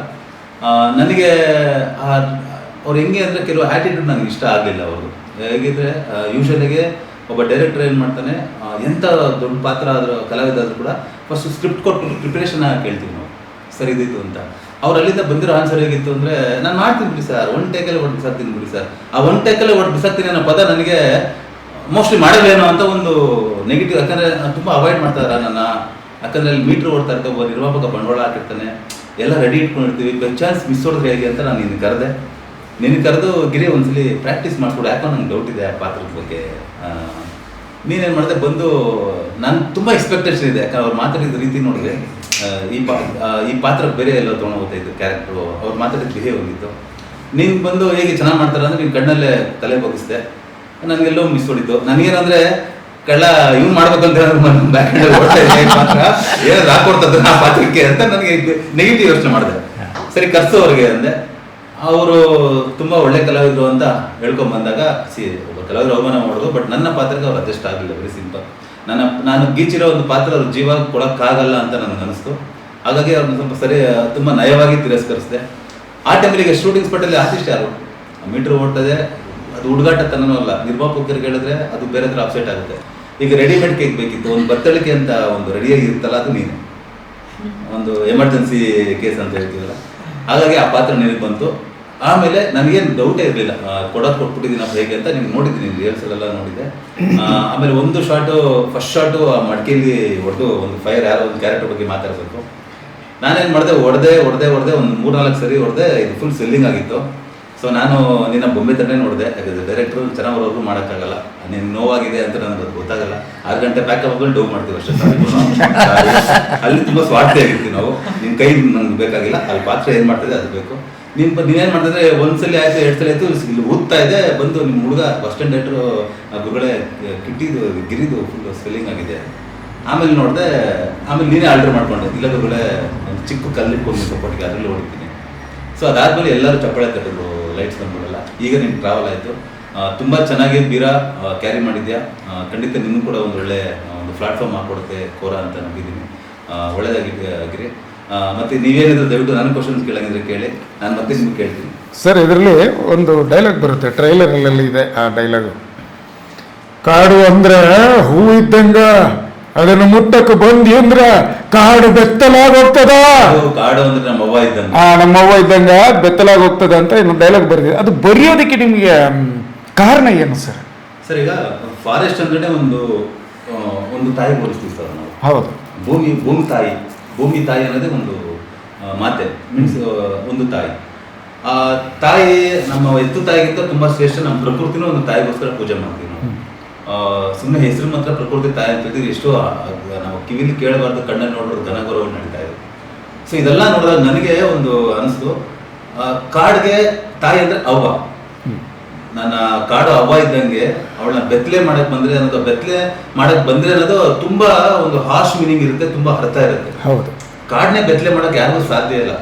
ಬಟ್ ಬೆತ್ತಲೆ ಮಾಡಕ್ ಬಂದ್ರೆ ಅನ್ನೋದು ತುಂಬಾ ಡೀಪ್. ಯಾಕಂದ್ರೆ ಆ ಒಂದು ಬೆತ್ತಲೆ ಅನ್ನೋ ಪದಕ್ಕೆ ತುಂಬಾ ಅರ್ಥ ಇದೆ. ಆ ಕಾಡನ್ನ ತಾಯಿಗೊಳಿಸೋದು ನನ್ನ ಅದೃಷ್ಟ. ಆ ಡೈಲಾಗ್ ಅಲ್ಲಿ ಆ ಟೈಮಲ್ಲಿ ಕೂಡ ಬಂತು. ಆ ಡೈಲಾಗ್ ಬರೆಯೋದು ವಿಷಯ ಅಲ್ಲ, ಆ ಸ್ಕ್ರಿಪ್ಟ್ ಅಲ್ಲಿ ಅದು ಸೇರಿಸ್ಕೊಳ್ಳೋದು, ಆ ಪಾತ್ರ ಯಾರು ಮಾತಾಡ್ತಾರೆ ಅನ್ನೋದು ಬಹಳ ವಿಷಯ ಆಗುತ್ತೆ. ಆ ಡೈಲಾಗ್ ಯಾರು ಮಾತಾಡ್ತಾರೆ ಅಂದಾಗ ನನಗೆ ಮಾಚಯ್ಯ ಅನ್ನೋ ತುಂಬಾ ತೂಕದ ಪಾತ್ರದಲ್ಲೇ ಈ ಡೈಲಾಗ್ ಹೇಳಿದ್ರೆ ಚೆನ್ನಾಗಿರುತ್ತೆ. ಬೇರೆ ಯಾವುದು ಇದು ತುಂಬಾ ಅಂದ್ರೆ ಒಂದು ಡೈಜೆಸ್ಟೇ ಆಗಲ್ಲ ಆ ಡೈಲಾಗ್. ಸುಮ್ಮನೆ ಯಾರ ಕೈಲಿ ಹೇಳ್ಸಿದ್ರೆ ಅದು ಆಡಿಯನ್ಸ್ಗೆ ಅಪ್ರೋಚ್ ಆಗಲ್ಲ. ಇದು ಹೇಳೋವಂಥ ಪಾತ್ರನೂ ಹಾಗೆ ಇರಬೇಕು, ಆ ಡೈಲಾಗ್ ಆಗಿರ್ಬೇಕು ಅಂತ ನನ್ನ ಮಾಚಯ್ಯ ಕ್ಯಾರೆಕ್ಟರ್ ಇದು ಇಂಜೆಕ್ಟ್ ಮಾಡಿದ್ರೆ ಚೆನ್ನಾಗಿರುತ್ತೆ ಅಂತ ನಾನು ಆ ಪಾತ್ರ ನಿಮಗೆ, ಆ ಡೈಲಾಗ್ ನಿಮಗೆ ಹೇಳ್ಸಿದ್ದೆ. ಸರ್, ಇಲ್ಲಿ ಆಕ್ಚುಲಿ ಮ್ಯಾಮ್ ಇಲ್ಲ, ನಿಮ್ಮ ಮಿಸ್ಸಸ್ ಇಲ್ಲ. ಬಟ್ ನೀವು ಟ್ರೈಲರ್ ಲಾಂಚ್ ಅಲ್ಲಿ ನೀವು ಹೇಳಿದ್ರಿ ನಮ್ಮ ಮಿಸ್ಸಸ್ ತುಂಬಾ ಸಪೋರ್ಟ್ ಮಾಡಿದ್ರು ಆಕ್ಚುಲಿ ಸ್ಕ್ರಿಪ್ಟ್ಗಾಗ್ಲಿ ಅಥವಾ ವಿಷಯಕ್ಕಾಗ್ಲಿ ಸಿನಿಮಾದು ಅಂತ. ಸೊ ಅವ್ರು ಎಷ್ಟು ವೇಟ್ ಮಾಡ್ತಾರೆ? ಖಂಡಿತ. Actually on spot Giri co director ಆದರೆ ಆಫ್ ಸ್ಪಾಟ್ ನಮ್ಮ ವೈಫ್ ಅಂತ ಹೇಳಕ್ಕೆ ಇಷ್ಟಪಡ್ತೀನಿ. ಯಾಕಂದರೆ ಕೋರಾ ನಾನು ಮಾಡಿರೋ ಸ್ಕ್ರಿಪ್ಟ್ ಜರ್ನಿಲಿ ಒಂದು ಬಹುಪಾಲು ನನ್ನ ಹೆಂಡ್ತಿದ್ದೆ ಅಂದರೂ ನನಗೆ ಸಂಕೋಚ ಇಲ್ಲ. ನೆಕ್ಸ್ಟ್ ಬರುವ ಸಿನಿಮಾಗಳು ಕೂಡ ಅವರು ಕೈವಾಡ ಇರಬೇಕು ಅಂತ ಅನ್ಕೋತೀನಿ. ಯಾಕಂದರೆ ಒಂದ್ಸಲಿ ಹೇಳ್ಬೇಕಾದ್ರೆ ಗಿರಿಗಾಗಿ ಇನ್ನೊಬ್ರು ಹೇಳ್ಬೇಕಾದ್ರೆ ಒಂದು ಸೀನ್ ನೋಡಿ ಹಿಂಗೆ ಮಾಡಿದ್ದೀನಿ ಅಂದರೆ ಚೆನ್ನಾಗಿಲ್ಲ ಅಂದ್ರೂ ಕೂಡ ಅವರು ಎಲ್ಲಿ ಡೈರೆಕ್ಟ್ ಬೇಜಾರಾಗುತ್ತೋ ಅಂದ್ಬಿಟ್ಟು ಓಕೆ ಬರಲ್ಲ ಓಕೆ ಅಂತಾರೆ. ಬಟ್ ಅವ್ರ ರಿಯಾಕ್ಷನ್ಸ್ ಅಲ್ಲಿ ಗೊತ್ತಾಗುತ್ತೆ ಮೋಸ್ಟ್ಲಿ ಡಬ್ಬ ಥರ ಮಾಡಿ ಮಿಸ್ ಹೊಡ್ತಾ ಇದೆ ಅಂತ. ಬಟ್ ಅದು ತುಂಬ ಸರಿಸಗಟವಾಗಿ ನೀನು ಮಾಡಿದ್ದು ಡಬ್ಬ ಥರ ಮಾಡಿದೆ, ಬೇರೆ ಥರ ಮಾಡೋದು ಅಂತ ಹೇಳೋದು ವೈಯಕ್ತಿಕ ವಿಷಯ ನಮಗೆ. ಅದು ಡೈಜೆಸ್ಟ್ ಆಗಲ್ಲ. ಹೆಂಗೆ ಹೇಳ್ತಾಳೆ ಅಂದ್ರೆ ಚೆನ್ನಾಗಿದೆ ಕಣೆ, ಡಬ್ಬ ಥರ ಇದೆ, ಏನೇ ಸ್ವಲ್ಪ ಬರೆಯೋದು ಕೂಡ 4 ಪಿಕ್ಚರ್ ಡಬ್ಬ ಥರ ಮಾಡಿದ್ಯಾ, ಬೇರೆ ಥರ ಮಾಡು, ಇದು ನೋಡ್ರೆ ಕೂಗಿತಾರೆ ಅಷ್ಟೇ, ಹಿಂಗೆ ಬೈತಾಳೆ. ಸರಿ, ಸಜೆಷನ್ ಏನು ಖಂಡಿತ ಸಜೆಷನ್ ಕೊಡ್ತಾಳೆ, ಇದು ಹಿಂಗೆ ಮಾಡಿದ್ರೆ ಹೇಗೆ, ಈಗ ಮಾಡಿದ್ರೆ ಹೇಗೆ. ಇವತ್ತು ನಾನು ಕ್ಲೈಮ್ಯಾಕ್ಸ್ ಆಗಿರ್ಬೋದು, ಇಂಟರ್ವ್ಯೂ ಆಗ್ತದೆ, ನಾನು ನಿಜ ನೇರಕ್ಕೆ ರೀಡ್ ಕೊಡೋಕೆ ಇಷ್ಟಪಡ್ತೀನಿ. ಇವತ್ತೆಲ್ಲ ಐಡಿಯಾ ಅವ್ರದ್ದೇನೆ. ಹಾಗೆ ಬಿಟ್ಟಿ ಸರ್ವಿಸ್ ಕೋ ಡೈರೆಕ್ಟರ್ ಆಗಿ ನೆಕ್ಸ್ಟ್ ಸಿನಿಮಾನು ಮುಂದುವರಿತಾರೆ, ಅದನ್ನ ಇಷ್ಟಪಡ್ತೀನಿ. ಆಮೇಲೆ ಕಿಟ್ಟಿ ಆ್ಯಕ್ಷನ್ ಪೋರ್ಷನ್ ಬಂದಾಗ ಚಿನ್ನಿ ಮಾಸ್ಟರ್ ನಮ್ಮ ಫೈಟ್ ಮಾಸ್ಟರ್, ನಿಮ್ಗೆ ಕೆಮಿಸ್ಟ್ರಿ ಹೇಗಿತ್ತು, ಯಾವ ಥರ ಪ್ರಿಪ್ರೇಷನ್ ಮಾಡ್ಕೊಂಡೆ? ಯಾಕಂದ್ರೆ ವಿತೌಟ್ ಡ್ರಾಪ್ ಮಾಡಿದ್ರು ಇಟ್ಸ್ ನಾಟ್ ಎ ಸಿಂಪಲ್. ಯಾವ ಥರ ನಿನ್ನ ತಲೆಯಲ್ಲಿ ಓಡ್ತಾ ಇತ್ತು? ಇಲ್ಲ ಸರ್, ಚಿನ್ನಿ ಮಾಸ್ಟರ್ ಅಂತ ಹೇಳಿದಾಗ ಅವರು ಒಂದಷ್ಟು ಸಿನಿಮಾಗಳು ಮಾಡಿದ್ದಾರೆ, ದೊಡ್ಡ ಸ್ಟಾರ್ಗಳಿಗೇನೆ ಮಾಡಿರೋದು. ಅವ್ರು ಬಂದಾಗ ಅವ್ರ ಮುಂದೆ ನಾನು ಡೆಮ್ಮಿ ಆಗೋದು ಬೇಡ, ತುಂಬ ಈಗ ಸಲ ಗೊತ್ತು, ರಿಯಾಲಿಟಿ ಶೋದಾಗ ಇರ್ತಿರೋದ್ರಿಂದ. ಕಿಟ್ಟಿ ಅಂದರೆ ನೀವು ಫಸ್ಟ್ ನನ್ನ ಸೆಲೆಕ್ಟ್ ಮಾಡಿ ನನಗೆ ಡೈರೆಕ್ಷನ್ ಮಾಡಿದ ಕಿಟ್ಟಿ ಅಂದರೆ ಆಕ್ಷನ್ ಎಲ್ಲ ಅವ್ರು ನೆತ್ಬೋದು, ಒಂದು ಥಾಟ್ಸ್ ಇರುತ್ತೆ. ಅವ್ರು ಬಂದಾಗ ಅಂದ್ಕೊಂಡೆ ಇವ್ರ ಮುಂದೆ ಎಲ್ಲ ನಾನು ಇದಾಗಬಾರ್ದು ಅಂದ್ಬಿಟ್ಟು ನಾನು ಜಿಮ್ಗೆ ಹೋಗಿ ತುಂಬ ಮಾಡ್ಸಲ್ಲ ಅವ್ರು ಹೇಳ್ಕೊಡೋದನ್ನ ಪ್ರತಿಯೊಂದು ಪ್ರಾಕ್ಟೀಸ್ ಮಾಡ್ಕೊತಿದ್ದೆ. ಈ ಥರ ಬರುತ್ತೆ, ಹಿಂಗೆ ಬರುತ್ತೆ. ಯೂನಿವರ್ಸಿಟಿಯಲ್ಲಿ ಪ್ರಾಕ್ಟೀಸ್ ಮಾಡ್ಬೋದಲ್ಲ ಸರ್, ರೋಡ್ದಲ್ಲಿ ಇಟ್ಕೊಂಡು ನಾನು ಜಿಮ್ಮಲ್ಲೆಲ್ಲ ಹೋಗಿ ಪ್ರಾಕ್ಟೀಸ್ ಮಾಡಿದ್ರು. ಆ ಟೈಮಲ್ಲಿ ನಾನು ವಿತೌಟ್ ಕ್ಯಾಮ್ರಾದಲ್ಲಿ ನಾನು ಮಾಡ್ಬೇಕಾದ್ರೆ ಸಕ್ಕ ಜೋಶಲ್ಲಿ ಮಾಡ್ತೆ. ಕ್ಯಾಮ್ರಾ ಮುಂದೆ ಬಂದಾಗ ಫೈಟ್ ಹೇಳ್ಕೊಡಿ, ಹಿಂಗೆ ಫಸ್ಟ್ ಟೈಮ್ ನಾನು ಫೈಟ್ ಮಾಡ್ತಾ ಇರೋದು, ಅಂದರೆ ಸಿನಿಮಾ ಫೈಟ್ ನನಗೆ ಗೊತ್ತೇ ಇಲ್ಲ ಯಾವ ಥರ ಮಾಡಬೇಕು ಅಂತ. ಅವ್ರು ಹೇಳ್ಕೊಟ್ಟಾಗ ನಾನು ಅವ್ರು ಮಾಡಿ ಬೇರೆಗೆಲ್ಲ ಪ್ರಾಕ್ಟೀಸ್ ಮಾಡಿಸ್ಬೇಕಾದ್ರೆ ಅನ್ಕೋತಿದ್ದೆ, ಇದು ಏನಪ್ಪ ಇಷ್ಟೊಂದು ಈಸಿ ಇದೆಯಲ್ಲ ಅನಿಸ್ತಿತ್ತು, ಸಖತ್ ಈಸಿ ಇದೆಯಲ್ಲ ಅನಿಸ್ತಿತ್ತು. ಅವ್ನು ಮಾಡ್ತಾ ನನಗೆ ಗೊತ್ತಿಲ್ಲದೇ ಒಂದು ಸಖತ್ತಾಗಿ ಮಾಡ್ಬೇಕು, ಈಗ ರೋಪ್ ಹಾಕ್ಬೇಕು ಅಂತ ಹೇಳಿದ್ರಿ. ಕೆಲವೊಂದು ಸೀನ್ ನಾನು ಹಂಗೆ ಮಾಡಿದೆ, ಯಾಕೆಂದರೆ ತುಂಬ ಜನ ಎಕ್ಸ್ಪೆಕ್ಟ್ ಮಾಡ್ತಾರೆ. ഇപ്പോൾ ಕೋರಾದಂದ್ರೆ ನಾನು ಒಬ್ಬನೇ ಹೀರೋನೇ, ನಾನು ಅಂದ್ಮೇಲೆ ನಾನೇ ಮಾಡಿಲ್ಲ ಅಂದರೆ ತುಂಬ ಇದಾಗುತ್ತೆ ಅಂದ್ಬಿಟ್ಟು ತುಂಬ ಎಕ್ಸ್ಪೆಕ್ಟೇಷನ್ ಇಟ್ಕೊಂಡಿದ್ದೆ. ಸಖತ್ ನಾವು ಏನು ಅಂದ್ಕೊಂಡಿದ್ದು ಅದೇ ಥರ ನೀವು ತೋರಿಸಿದ್ರ, ನಾನು ಮಾಡಿದ್ದೀನಿ. ಚಿನ್ನಿ ಮಾಸ್ಟರ್ ಆ್ಯಕ್ಚುಲಿ ಈ ಕೋರಾದಿಂದ ಅವ್ರು ಒಳ್ಳೆ ಚಿನ್ನಿ ಕೋರಾ ಅಂತಲೇ ಇಟ್ಟುಬಿಟ್ಟಿದ್ದಾರೆ ನೀವು ಆಲ್ರೆಡಿ ಹೆಸರು.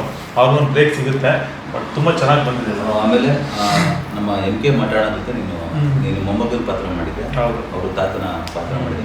ಸುಮಾರು ಸಿನಿಮಾಗಳು ಇಬ್ರು ಕಾಂಬಿನೇಷನ್ ಬಂದವು. ಹೌದು. ನೀನು ಫಸ್ಟ್ ಟೈಮ್ ಅವ್ರು ಆಪೋಸಿಟ್ ಮಾಡಿದಾಗ ನಿನ್ನ ತಲೆಯಲ್ಲಿ ಏನು ನೋಡ್ತಾ ಇತ್ತು, ಅವ್ರು ಯಾವ ಥರ ನಿಮ್ಗೆ ಪ್ರಿಪೇರ್ ಮಾಡ್ತಾ ಇದ್ರು, ನಿನ್ನ ಅನುಭವ ಹೇಗಿತ್ತು ಆ ಸಿನಿಮಾ? ಇಲ್ಲ ಸರ್, ಅವ್ರ ಬಗ್ಗೆ ಹೇಳಂಗೆ ಇಲ್ಲ. ಅವ್ರ ಜೊತೆ ಆಪೋಸಿಟ್ ಮಾಡ್ಬೇಕಾದ್ರೆ ನನಗೆ ಭಯ ಆಗ್ತಿತ್ತು. ಯಾಕೆಂದ್ರೆ ಅವ್ರು ಅಷ್ಟೊಂದು ಸಖತ್ತಾಗಿ ಮಾಡ್ತಾರೆ, ನಾ ಡಮ್ಮಿ ತರ ಮಾಡಿದ್ರೆ ಏನ್ ಕಾಣಿಸಲ್ಲ. ಅವರಿಂದ ಏನೇನು ಟಿಪ್ಸ್ ತಗೊಂಡೆ, ಅವರಿಂದ ಏನೇನು ಕಲಿತೆ ನೀನು? ಅದೇ ಈಗ ಅದೇ ಹೇಳಕ್ ಬಂದೆ ಸರ್. ಈಗ ಹಂಗ ಅನ್ಕೊಂಡೆ ಸ್ಟಾರ್ಟಿಂಗ್ ಏನ್ ಮಾಡೋದು, ಅವರೆಲ್ಲ ದೊಡ್ಡ ಸೀನಿಯರ್ ಆರ್ಟಿಸ್ಟ್, ಅವ್ರ ಮುಂದೆ ನಾನು ಏನ್ ಮಾಡಕ್ ಆಗಲ್ಲ, ಮಾಡ್ಬೋದು ಅನ್ನೋ ತಲೆಯಲ್ಲಿ ಓಡ್ತಿತ್ತು. ಕೆಲವೊಂದ್ಸತಿ ಅವ್ರ ಜೊತೆಲೆ ಪಕ್ಕದಲ್ಲಿ ಕೂತ್ಕೊಂಡು ಈ ತರ ಅವರು ತುಂಬಾ ಹೇಳ್ಕೊಡೋರು, ಹಿಂಗೆಲ್ಲ ಮಗ ಹಿಂಗ್ ಮಾಡ್ಬೇಕು, ಹಂಗ್ ಮಾಡ್ಬೇಕು, ಸೆಂಟಿಮೆಂಟ್ ಈ ತರ ಬರ್ಬೇಕು, ಎಕ್ಸ್ಪ್ರೆಷನ್ ಈ ತರ ಕೊಡ್ಬೇಕು, ಅದ್ರ ಡೈಲಾಗ್ ನೆನ್ಪಿಡ್ಕೊ, ಭಯ ಬೀಳ್ಬೇಡ, ಓಪನ್ ನ್ಯಾಚುರಲ್ ಆಗಿ ಮಾಡೋದು ಹೇಳ್ಕೊಡ್ರು. ಅಷ್ಟೆಲ್ಲ ಪ್ರತಿಯೊಂದು ಅಷ್ಟು ಜರ್ನಿನೂ ಅಂದ್ರೆ ನನ್ನ ತುಂಬಾ ಇಷ್ಟಪಟ್ಟಿರೋದು ಅವರೇನೆ. ಯಾರು ಬೈದಿಲ್ಲ. ಸಾಕ್ಷಿ ಶೂಟಿಂಗ್ ಸ್ಪಾಟ್ ನ ತುಂಬಾ ಸೀರಿಯಸ್ ಆಗಿ ಇಟ್ಕೊಂಡಿರ್ತೀವಿ, ಬಿಕಾಸ್ ಮುಖ ಗಂಟಕೊಂಡೇ ಇರುತ್ತೆ ಯಾವಾಗ ಮಾಡ್ಬೇಕು ಅಂತ. ನೀನ್ ಬಂದಾಗ ಅದು ಟೋಟಲ್ ಇದೇ ಬ್ರೇಕ್ ಮಾಡ್ಬಿಡ್ತೀಯ. ಫಾರ್ ಎಕ್ಸಾಂಪಲ್ ನಾನು ಇವತ್ತು ಗ್ಯಾಪ್ ಇದೆ, ಒಂದು ಎಮೋಷನಲ್ ಸೀನು ಮಠಾಣ ನಿಮ್ದು ಗಲ್ಲ ಸೇರಿ ಮಾತಾಡ್ತಾ ಇರ್ತಾರೆ, ಯಾವ್ದೊಂದು ಎಮೋಷನಲ್ ಸೀನ್ ಅಲ್ಲಿ ನಾನು ಮಾನಿಟರ್ ನೋಡ್ತಾ ಇದ್ದೀನಿ, ಪುಳ್ಕ ನನ್ಬಿಟ್ರು. ಆಕ್ಚುಲಿ ಆಗ ಗೊತ್ತಾಯ್ತು ಸರ್ ಸೀರಿಯಸ್ ಆಗಿ ಮಾತಾಡ್ತಿದ್ದೀನಿ, ಹಾಕೊಂಡು ಸರಿಯಾಗಿ ಕೊಡ್ತಾ ಇದೀರ ಅದೇನೋ ಮಾತಾಡ್ತಾರೆ, ಅದು ಇಲ್ಬೇಡ, ತುಂಬಾ ತುಂಬಾ ಚೆನ್ನಾಗಿ ಮಾತಾಡ್ತಾರೆ, ಅದೇ ಬೇರೆ ಹೇಳಿದಾನೆ. ಸಂಸ್ಕೃತ ಅಂತ ಅನ್ಕೊಳ್ಳಿ ಬೆಸ್ಟ್. ಆ ಸಂಸ್ಕೃತ ಪದ ಕೇಳಿದ್ರು ಆಕ್ಚುಲಿ ನಗಂತ ಮನುಷ್ಯನೇ ಅಲ್ಲ. ಮಠಾಣ ಬಗ್ಗೆ ನನಗೆ ಗೊತ್ತು, ರಾಕ್ಷಸ ಅಂತ ನನಗೆ ಹೇಳ್ತಾರೆ, ನಿಜವಾದ ರಾಕ್ಷಸ ಅವ್ರೆ. ಮಠಾಣ ನಿಮ್ಗೊಂದು ಕ್ವಶನ್ಸ್ ಕೇಳ್ಬೇಕು ನಾನು, ಯಾಕಂದ್ರೆ ನಾನು ಒಬ್ಬ ಡೈರೆಕ್ಟರ್ಗೆ ನೀವು ಯಾವ್ದು ಪ್ರಿಪೇರ್ ಆಗ್ತಾ ಇದ್ರಿ ಅಂದ್ರೆ ಸಖತ್ BP ಸಖತ್ ಶಾರ್ಟ್ ಟೆಂಪರ್ ಇಟ್ಕೊಂಡು, ಅಂದ್ರೆ ಒಂದೊಂದ್ಸಲಿ ನಾನೇ ಬೆಚ್ಚ ಬಿದ್ಬಿಡ್ತಿದ್ದೆ ನೀವು ಹಾಕೋ ಅವಾಜ್ಗೆ. ಯಾವ ತರ ಅಂದ್ರೆ ಆ ಶೂಟಿಂಗ್ ಸ್ಪಾಟ್ ನೀವು ಪರ್ಫಾರ್ಮ್ ಮಾಡ್ಬೇಕಾದ್ರೆ ಒಂದು ಪಿನ್ ಡ್ರಾಪ್ ಸೈಲೆಂಟ್ ಆಗಿರ್ಬೇಕು, ಡಿಸ್ಟರ್ಬ್ ಆಗಬಾರ್ದು. ಒಂದೊಂದ್ಸಲಿ ನಾನೇ ಜಗ್ಬಿದ್ಬಿಟ್ಟಿದ್ದೀನಿ, ಇದ್ರಿಲ್ವಲ್ಲ ಯಾಕೆ ಅಂತ ನಾನೇ ಅನ್ಸ್ಬಿಟ್ಟಿದ್ದೀನಿ. ಬಟ್ ನೀವು ಅಲ್ಲಿರೋ ಆಡಿಯನ್ಸ್ಗೆ ಬೈತಾ ಇರ್ತಾರೆ, ಯಾರೋ ಸ್ವಲ್ಪ ಜನಗಳು ನಮ್ಮವ್ರು ಯಾರು ಸ್ವಲ್ಪ ಮಾತಾಡಿದ್ರೆ ಅಷ್ಟು ತಲ್ಲೀನಾಗಿ ಪಾತ್ರದ ಒಂದು ಒಳಗೆ ಹೋಗಿರ್ತೀರಾ. ಯಾವ ಥರ ನೀವು ಪ್ರಿಪೇರ್ ಆಗ್ತೀರಾ ಮಠಾಣ? ಯಾಕಂದ್ರೆ ಏನು ಕೇಳ್ತಾ ಇದೆ ಅಂದ್ರೆ ಎಷ್ಟೋ ಮುಂಬರುವ ಕಲಾವಿದರಿಗೆ ಅಟ್ಲೀಸ್ಟ್ ಏನೋ ನಿಮ್ಮಿಂದ ಒಂದು ಟಿಪ್ಸ್ ಆಗಿ ಯಾವ ಥರ ಪ್ರಿಪೇರ್ ಆಗ್ತೀರಾ ಪರ್ಫಾರ್ಮ್ ಮಾಡ್ಬೇಕಾದ್ರೆ? ನೀವು ಸೀನ್ ಪೇಪರ್ ಕೊಟ್ಟ ತಕ್ಷಣ ನಾನು ಸೀನ್ ಓದ್ತೀನಿ ಸರ್.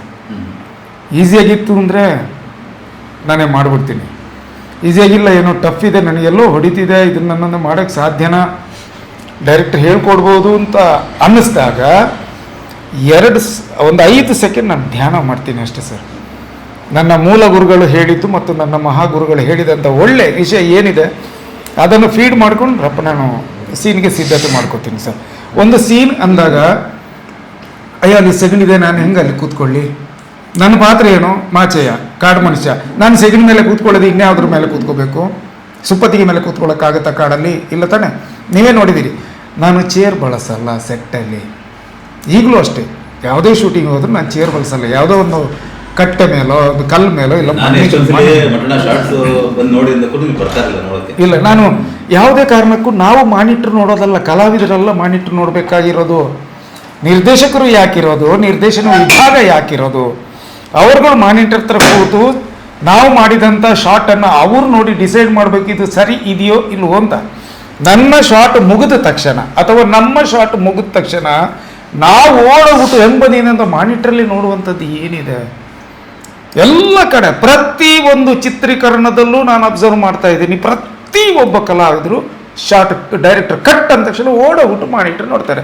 ಡೈರೆಕ್ಟ್ರಿಗೆ ಏನು ಕೆಲಸ, ನಿರ್ದೇಶನ ವಿಭಾಗಕ್ಕೆ ಏನು ಕೆಲಸ, ಅವ್ರ ಕರ್ತವ್ಯ ತಾನೇ ಅದು. ನಾವೆಲ್ಲ ಬಿಟ್ಟು ಸರ್ ಚೆನ್ನಾಗಿ ಮಾಡಿಲ್ಲ ಒನ್ಮರು ಮಾಡ್ತೀನಿ ಅಂದಾಗ ಪ್ರೊಡ್ಯೂಸರ್ಗೆ ಎಷ್ಟು ಲಾಸ್ ಆಗುತ್ತೆ.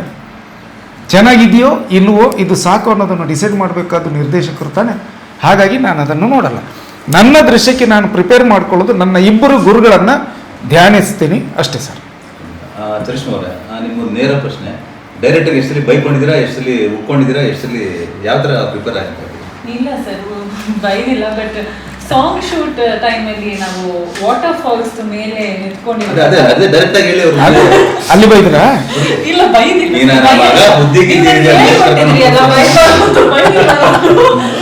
ಅಲ್ಲೇ ಸರ್ ಅಲ್ಲಿ ನಿಲ್ಲಕ್ ಆಗ್ತಾ ಇಲ್ಲ, ನಾನು ಕಿಟ್ಟಿ ಇಬ್ರು ಕೈ ಹಿಡ್ಕೊಂಡು ನಿಂತಿದೀವಿ ಏನೋ ಕಷ್ಟಪಟ್ಟು. ನೀವು ಅಲ್ಲಿ ಮಾಡಿ ಇನ್ನೊಂದು ಚೂರು ಕೈ ಹಿಂಗ್ ತೆಗೊಳ್ಳಿ, ಹಿಂಗ್ ಮಾಡಿ ಹಂಗ್ ಮಾಡಿ ನಮಗೆ ನಿಂತ್ಕೊಳ್ಳೋಣ ಅಂತಿಲ್ಲ. ಕಿಟ್ಟಿ ಬೇರೆ ಹೇಳ್ತಾ ಇದ್ದಾನೆ ಆಗಲ್ಲ ಸರ್, ತುಂಬಾ ಸ್ಲಿಪ್ ಪಾಚಿ ಕಟ್ಟಿದೆ ಹೌದು, ಫುಲ್ ಪಾಚಿ ಕಟ್ಟಿದಲ್ಲಿ ನಿಂತ್ಕೊಳ್ಳೋಕೆ ಆಗ್ತಾ ಇಲ್ಲ. ಇವ್ನ ಇಟ್ಕೊಂಡು ನಾನ್ ಬಿದ್ರೆ ಅವನು ಬಿದ್ದ ಕೆಳಗಡೆ.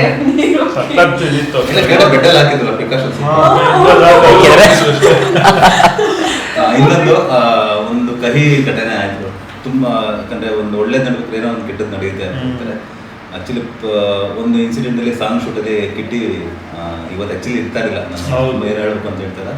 ಒಂದು ಸಾಂಗ್ ಪೋರ್ಷನಲ್ಲಿ ಒಬ್ಬ ಹೆಲಿಕ್ಯಾಮ್ ಆಪ್ರೇಟರ್ ಬರ್ತಾರೆ, ತುಂಬ ಪ್ರಸಿದ್ಧ ಹೆಲಿಕ್ಯಾಮ್ ಆಪ್ರೇಟರ್ ಅವರು, ಹೆಸರು ಹೇಳೋದು ಬೇಡ. ಒಂದು ಶಾರ್ಟಲ್ಲಿ ಏನಾಯಿತು ಅಂದರೆ ಅವರಿಬ್ಬರು ಒಂದು ಸಾಂಗಲ್ಲಿ ಊಟ ಮಾಡಿಸ್ತಾರೋ ಒಂದು ಶಾರ್ಟ್ ಇರುತ್ತೆ. ಹೆಲಿಕ್ಯಾಮ್ ನಾವು ಒಬ್ಬ ಡೈರೆಕ್ಟರ್ ನಾವೇನು ಹೇಳ್ತೀವಿ, ಕ್ಯಾಮ್ರಾಮೇನೋ ಸಾಂಗ್ ಕೊರಿಯೋಗ್ರಾಫರ್ ಅಲ್ಲ, ಅವರಿಬ್ರು ಊಟ ಮಾಡ್ತಾ ಇರ್ತಾರೆ. ಹೆಲಿಕ್ಯಾಮ್ ಬಂದು ಇಲ್ಲಿ ಟೇಕ್ ಆಫ್ ಆಗಬೇಕು, ಇಲ್ಲಿ ಅವ್ರ ತಲೆ ಮೇಲೆ ಹಾದು ಹೋಗ್ಬೇಕು ಅಂತ ಹೇಳಿರ್ತೀವಿ. ಸೊ ಮಾನಿಟರ್ಲು ಕೂಡ ಕರೆಕ್ಟಾಗಿ ಮಾಡಿರ್ತಾನೆ. ಅದೇನಾಯ್ತು ಗೊತ್ತಿಲ್ಲ, ಶಾರ್ಟಲ್ಲಿ ಬರ್ತಾ ಅವ್ನು ಇಲ್ಲಿ ಟೇಕ್ ಆಫ್ ಮಾಡಬಹುದು, ಅವ್ನೇನು ಮಾಡ್ತಾರೆ ಇಲ್ಲಿ ಅವ್ರ ಹತ್ರ ಬಂದು ಟೇಕ್ ಆಫ್ ಮಾಡಬಹುದು. ಆ್ಯಕ್ಚುಲಿ ಆ ಟೈಮಿಂಗ್ಸ್ ಮಿಸ್ ಆಯಿತು. ಆ ಟೇಕ್ ಆಫ್ ಹೋಗಿ ಆ ರೆಕ್ಕೆಗಳು ತಿರುಗುತ್ತಲ್ಲ, ಆ ರೆಕ್ಕೆ ಬಂದು ಕಿಟ್ಟಿಗೆ ಹೊಡಿತು. ಹೊಡೆದಿದ್ದು ದೊಡ್ಡ ವಿಷಯ ಅಲ್ಲ, ರಕ್ತ ಕೂಡ ಬಂತು. ಆ ರಕ್ತ ಕೂಡ ಬಂದು ದೊಡ್ಡ ವಿಷಯ ಅಲ್ಲ, ಕೆಳಗಡೆ ಹೆಚ್ಚು 1,000 ಅಡಿ ಎಡ್ಜಲ್ಲಿ ಕೂರಿಸಿದ್ದೀವಿ. ಅವತ್ತು ನಿಜವಾಗ್ಲೂ ಚರಿಷ್ಮಾ ಇರಲಿಲ್ಲ ಅಂದರೆ ಮೋಸ್ಟ್ಲಿ ಕಿಟ್ಟಿ ಇರ್ತಾ ಇರಲಿಲ್ಲ. ಯಾಕಂದರೆ ಫುಲ್ ನನಗೆ ಅನುಭವ ಕಿಟ್ಟಿ ಹೇಳಿದ್ರೆ ಚೆನ್ನಾಗಿರುತ್ತೆ. ಕಣ್ಣು ಮಂಜಾಗಿರ್ಬೋದು. ನಮ್ಗೆ ಮೋಸ್ಟ್ಲಿ ಕಿಟ್ಟಿ ಸಿಗಲ್ಲ ಅನ್ಕೊಂಡ್ವಿ. ಅವ್ನಿಗೆ ಬೀಳೋ ಟೈಮಲ್ಲಿ ಚರಿಷ್ಮಾ ಹಂಗೆ ಇಟ್ಕೊಂಡ್ಲೇನ ಅದು ನೋಡ್ತೀನಿ ನಾನು. ಅಮ್ಮ ಅಂತ ಕಿರ್ಚ್ಬಿಟ್ರು ಸರ್ ಆ ಟೈಮ್. ಸೊ ಅದೊಂದು ಒಂದು ಅವಘಡ ನಡೀತು. ಆ ಟೈಮಲ್ಲಿ ನಿನಗೆ ಏನಿಸ್ತು ಚರಿಷ್ಮಾ, ನಿಮ್ಗೆ ಏನಿಸ್ತು ಆ ಟೈಮಲ್ಲಿ? ಅದೇ ಸರ್, ಅವ್ರ ಅಮ್ಮನ ಕಿರ್ಚ್ಕೊಬಿಟ್ರು. ನನಗೆ ಒಂದು ತಕ್ಷಣದ ಏನಾಯ್ತು, ನನಗೆ ನಾನು ಅಲ್ಲೇ ಇದ್ದೆ, ಝುಮ್ ಅಂತ ಹಿಂಗೆ ಪಾಸ್ ಆಯ್ತು. ನನಗೆ ಹೊಡಿತಾ ಅವ್ನಿಗೆ ಹೊಡಿತಾ ನನಗೆ ಅರ್ಥನೇ ಆಗ್ಲಿಲ್ಲ. ಅವ್ನು ಯಾವಾಗ ಕಿರ್ಚ್ತಾ ನನ್ಗೆ ಆವಾಗ ಅವ್ನಿಗೆ ಹೊಡಿತು ಅಂತ ಆವಾಗ ನನಗೆ ಗೊತ್ತಾಗಿದ್ದು ಹೊಡಿತು ಅಂತ. ಅವನು ಆಕ್ಚುಲಿ ಹಿಂಗ್ ಗೀಳಕ್ ಹೋದ, ಅವನು ಕೈ ಹಿಂಗ್ ಹಿಡ್ಕೊಂಡು ಅಮ್ಮ ಅಂತ ಆಯ್ತಾ. ಆವಾಗ ನಾನು ಅಂದ್ರೆ ಕೈ ಹಿಡ್ಕೊಂಡು ಕಾಲೇನೋ ಹಿಡ್ಕೊಂಡೆ ನಾನು, ಅಂದ್ರೆ ಆ ಕಡೆ ಬೀಳ್ಬಾರ್ದು ಹಿಂಗ್ ಹಿಡ್ಕೊಂಡೆ ನಾನು. ಮತ್ತೆ ಫುಲ್ ಬ್ಲಡ್ ಇದೆಲ್ಲ ಬಂದ್ಬಿಟ್ರೆ ನನಗೆ ಸಿಕ್ಕಾಪಟ್ಟೆ ಟೆನ್ಷನ್ನೇ ಆಗೋಯ್ತು. ಅಂತೂ ಅದರಲ್ಲೂ ಹಾಸ್ಪಿಟಲ್ಗೆ ಹೋಗಿ ಪುನಃ ನೆಕ್ಸ್ಟ್ ಹಾಫ್ ಮಧ್ಯಾಹ್ನದ ಮೇಲೆ ಇವ್ನು ಶೂಟಿಂಗ್ಗೆ ಬಂದಿದ್ದಾನಲ್ಲ, ಆ ಬಟ್ಟೆ ಎಲ್ಲ ಕಟ್ಕೊಂಡು. ಗ್ರೇಟ್ ಸರ್, ಗ್ರೇಟ್ ಎಜುಕೇಶನ್ ಅಂತ. ಸೊ ಅದ್ರ ಜೊತೆಗೆ ನಮ್ಮ ನಿರ್ಮಾಪಕರು ಪಿ ಮೂರ್ತಿ ಅಣ್ಣ ಬಗ್ಗೆ ಹೇಳಬೇಕು. ಯಾಕಂದರೆ ಅವ್ರ ಬಗ್ಗೆ ಹೇಳಿಲ್ಲ ಅಂದರೆ ಇದು ಕಾರ್ಯಕ್ರಮ ಪೂರ್ತಿ ಆಗಲ್ಲ. ನನ್ನ ಪರ್ಸನಲ್ ಆಗಿ ಸಿಕ್ಕಿದ್ದಂಥ ಒಳ್ಳೆಯ ನಿರ್ಮಾಪಕರು ಒಳ್ಳೆಯ ಪ್ಯಾಷನ್ ಇರೋ ನಿರ್ಮಾಪಕರು. ಖಂಡಿತ ಮುಂದೆ ದಿನಗಳಲ್ಲಿ ಅವ್ರು ಇನ್ನೂ ಒಳ್ಳೊಳ್ಳೆ ಸಿನಿಮಾಗಳು ಕೊಡ್ತಾರೆ. ಒಳ್ಳೆ ಟೇಸ್ಟ್ ಇರುವಂತಹ ನಿರ್ಮಾಪಕ ಅಂತ ಹೇಳಿದ್ರೆ ತಪ್ಪಾಗಲ್ಲ. ಮೂರ್ತಿ ಅಣ್ಣ ಕೂಡ ಇವತ್ತು ಕಠೋರ ಪಾತ್ರದಲ್ಲಿ ಮಾಡಿದ್ದಾರೆ. ಕಠೋರ ಹೆಸರು ತಕ್ಕನಾಗೆ ಕಠೋರವಾಗಿ ಇರ್ತಾರೆ. ನೋಡೋಕೆ ತುಂಬ ಮೃದು ಸ್ವಭಾವ ಎಷ್ಟು. ಸ್ಕ್ರೀನ್ ತುಂಬ ಅದ್ಭುತವಾಗಿ ಒಬ್ಬ ಬ್ರಹ್ಮ ರಾಕ್ಷಸ ಅಂತ ಹೇಳ್ತೀವಿ ಆ ಥರ ಕಾಣಿಸ್ತಾರೆ. ಅವ್ರದ್ದು ಮಲ್ಟಿ ಟಾಸ್ಕ್. ಯಾಕಂದರೆ ಸಿನಿಮಾನು ಪ್ರೊಡ್ಯೂಸ್ ಮಾಡಬೇಕು, ಈ ಕಡೆ ಬಂದು ಆ್ಯಕ್ಟ್ ಮಾಡಬೇಕು. ಖಂಡಿತ ನಮ್ಮ ಮೂರ್ತಿ ಅಣ್ಣ ಕೂಡ ಇದು ಒಳ್ಳೆ ಒಂದು ಈ ಸಿನಿಮಾ ಒಂದು ಒಳ್ಳೆ ಬ್ರೇಕ್ ಕೊಡಲಿ ಅಂತ ನಾನು ಕೇಳ್ಕೊತೀನಿ. ಆಮೇಲೆ ಮಟಣ ಮತ್ತೆ ನಿಮ್ಮ ಹತ್ರ ಬರ್ತೀನಿ. ಗಿರಿ ನನಗೊಂದು ಅಷ್ಟು ಸೀನ್ಗಳು ಒಂದು ಇರುತ್ತೆ ಒಬ್ಬ ಡೈರೆಕ್ಟರ್ಗೆ. Emotional scene one of the my favourite scene ಅಂತ ಇರುತ್ತೆ. ಕೆಲವೊಂದು ಇನ್ನೂ ಚೆನ್ನಾಗಿ ಮಾಡೋದಾಯ್ತು ಅಂತ ಎಲ್ಲ ಕೆಲವು ಹೋರಾಟ ತುಡಿತಗಳು ಇರುತ್ತೆ. ನಾನು ಪರ್ಸ್ನಲಿ ಒಂದು ಸೀನಲ್ಲಿ ತುಂಬ ನನಗೆ ಎಕ್ಸಿಕ್ಯೂಷನ್, ಒಬ್ಬ ಡೈರೆಕ್ಟರ್ ಈ ಸೀನ್ ಹೀಗೆ ಬರಬೇಕು ಅಂತ ಎಕ್ಸಿಕ್ಯೂಷನ್ ಮಾಡಿದಾಗ ನನಗೆ ಭಾಳ ಖುಷಿ ಕೊಟ್ಟಂಥ ಕೆಲವು ಸೀನ್ಗಳಲ್ಲಿ ನಿಮ್ಮದು ಮತ್ತು ಗಿರಿ ಪೋರ್ಷನ್ಸ್ ಒಂದು ಸೀನ್ ಇದೆ. ಅಂದರೆ ಇಡೀ ಸಿನಿಮಾಗೆ ಒಂದು ತಿರುಳು ಅಂತ ಹೇಳ್ತೀವಿ. ಆ ಸೀನ್ ಇಲ್ಲ ಅಂದರೆ ಸಿನಿಮಾ ಇಲ್ಲ. ಆ ಥರ ಒಂದು ಕೀ ಪಾಯಿಂಟ್ ಕ್ಲೈಮ್ಯಾಕ್ಸ್ ಅಲ್ಲ, ಆ ಸೀನ್ ಅವ್ರಿಬ್ಬರು ಗೊತ್ತಿದೆ. ಅಂದರೆ ಆಫ್ಟರ್ ಸೆಕೆಂಡ್ ಹಾಫ್ ಬರೋ ಒಂದು ಪೋರ್ಷನ್ಸಲ್ಲಿ ಆ ಸೀನೇ ಇಡೀ ಸಿನಿಮಾಗೆ ಕೀ ವರ್ಣ. ಅದಿಲ್ಲ ಅಂದರೆ ಸಿನಿಮಾ ಅರ್ಥ ಆಗಲ್ಲ, ಸಿನಿಮಾನೇ ಇಲ್ಲ ಆ್ಯಕ್ಚುಲಿ. ಒಂದು ಕನ್ಕ್ಲೂಷನ್ ಅಂತ ಏನ್ ಹೇಳ್ತೀವಿ, ಕನ್ಕ್ಲೂಷನ್ ಕೊಡುವಂಥ ಸೀನಲ್ಲಿ. ಗಿರಿ, ನಿಮಗೆ ಮಟಣ ಅವ್ರ ಜೊತೆ ಮಾಡಿದ ಅನುಭವ ಹೇಗಿತ್ತು? ಮಟಣ ನಿಮಗೆ ಗಿರಿ ಮೋಸ್ಟ್ಲಿ ಬಹುಶಃ ನೀವು ಆಲ್ರೆಡಿ ನಮ್ಮ ಗ್ರೇಟ್ ನಾಗಮಣ ಸರ್ ಜೊತೆ ಇದ್ದೀರಾ ಅಂತ ನೀವು ಮಾತಾಡ್ಕೊಳ್ಳೋದು ನಾನು ಕೇಳಿಸ್ಕೊಂಡಿದ್ದೇನೆ. ಅವ್ರು ಇವತ್ತು ಇಲ್ಲಿಂದನೇ ಒಂದು ದೊಡ್ಡ ನಮಸ್ಕಾರ. ಯಾಕಂದರೆ ನಾವೆಲ್ಲ ಏನೂ ಅಲ್ಲ ಅವ್ರ ಮುಂದೆ, ಅವ್ರ ಸಿನಿಮಾಗಳು ನೋಡಿ ಬೆಳ್ಕೊಂಬಂದಿದ್ದೀವಿ ನಾವೆಲ್ಲ. ಸೊ ನಿಮಗೆ ಅವ್ರಿಗೆ ನಿಮ್ಮಿಬ್ರು ಕಾಂಬಿನೇಷನ್ ಬಂದಾಗ ಹೇಗೆ ಅನಿಸ್ತು? ಒಡನಾಟಗಳು ಯಾವ ಥರ ಪ್ರಿಪರೇಷನ್ ಅಂತ? ಈ ಹುಡುಗ ನನಗೆ 12 ವರ್ಷಗಳ ಹಿಂದಿನಿಂದಲೇ ಪರಿಚಯ. ನಾನು ನಾಗಾಭರಣ ಸರ್ ಜೊತೆಲಿದ್ದಾಗ ಕೆಳದಿ ಚೆನ್ನಮ್ಮ ಆಗಿರ್ಬೋದು ಅಥವಾ ಬೇರೆ ಯಾವುದಾದ್ರೂ ಡಾಕ್ಯುಮೆಂಟ್ ಇರ್ಬೋದು, ಏನಿದ್ರು ಈ ಹುಡುಗನಿಗೆ ನಾನು ಇನ್ಫಾರ್ಮ್ ಮಾಡ್ತಿದ್ದೆ. ಯಾಕೆಂದರೆ ಇವರ ಅಟಿಟ್ಯೂಡ್, ಒಬ್ಬ ಕಲಾವಿದನಿಗೆ ಅಟಿಟ್ಯೂಡ್ ಅನ್ನೋದು ಮುಖ್ಯ ಆಗುತ್ತೆ, ಅದನ್ನ ವರ್ತನೆಗಳು ಮುಖ್ಯ ಆಗುತ್ತೆ. ಈ ಹುಡುಗನ ವರ್ತನೆ ಭಾಳ ಚೆನ್ನಾಗಿತ್ತು, ಇವ್ರಿಗೆ ಇಷ್ಟ ಆಗಿದೆ. ಹಾಗಾಗಿ ನಾನಲ್ಲಿ ಮಾಡುವಂಥ ಪ್ರಾಜೆಕ್ಟಿಗೆಲ್ಲ ಇವ್ರನ್ನ ಆಹ್ವಾನಿಸ್ತಾ ಇದ್ದೆ. ಕೋರದಲ್ಲಿ ಇವರ ಎದುರಲ್ಲಿ ಪಾತ್ರ ಮಾಡುವಾಗ ನನಗೆ ನನ್ನ ಮಗು ಇದರಲ್ಲಿ ಪಾತ್ರ ಮಾಡಲಿಕ್ಕೆ ಏನು ಕಷ್ಟ ಇದೆ ಅಂತೇಳಿ ಮಾಡುವಾಗಲೇ ಗೊತ್ತಾಗಿದ್ದು ಈತ ಭಾಳ ಸ್ಟ್ರಾಂಗ್ ಇದ್ದಾನೆ ಅಂತ. ಹಾಗೆ ನನ್ನ ಮೆಂಟಾಲಿಟಿನ ಬದಲಾಯಿಸ್ಕೊಂಡೆ. ನಾನು ಸ್ಟ್ರಾಂಗ್ ಆಗ್ತಾ ಹೋದೆ. ಕ್ಯಾಶುವಲ್ ಆಗಿ ಮಾಡೋಣ ಅಂತ ಅನ್ಕೊಂಡೆ, ಸುಮ್ಮನೆ ಸಾಧಾರಣವಾಗಿ ಮಾಡೋಣ ಅಂತ ಅನ್ಕೊಂಡು ಇವ್ರ ಎದುರಿಗೆ ನಿಂತಾಗ ಯಾವಾಗ ಎದುರಾಳಿ ಕತ್ತಿ ಬೀಸ್ತಿದ್ದಾನೆ ಅಂತ ಗೊತ್ತಾಯ್ತು. ನಾನು ಗುರಾಣಿ ಹಿಡಿಲಿಲ್ಲ, ನಾನು ಕತ್ತಿ ಬೀಸಕ್ಕೆ ಶುರು ಮಾಡಿದೆ. ಆ ದೃಶ್ಯ ಬಹಳ ಚಂದ ಬಂದು ಅಂತ ಹೌದು. ಒಂದ್ ಸ್ವಲ್ಪ ಬಿಟ್ಟಿದ್ರೆ ನಾನು ಡಲ್ ಆಗಿದ್ರೆ ನಾನು ಬಡದು ಬಾಯಿಗೆ ಹಾಕಿದ್ದಾರೆ.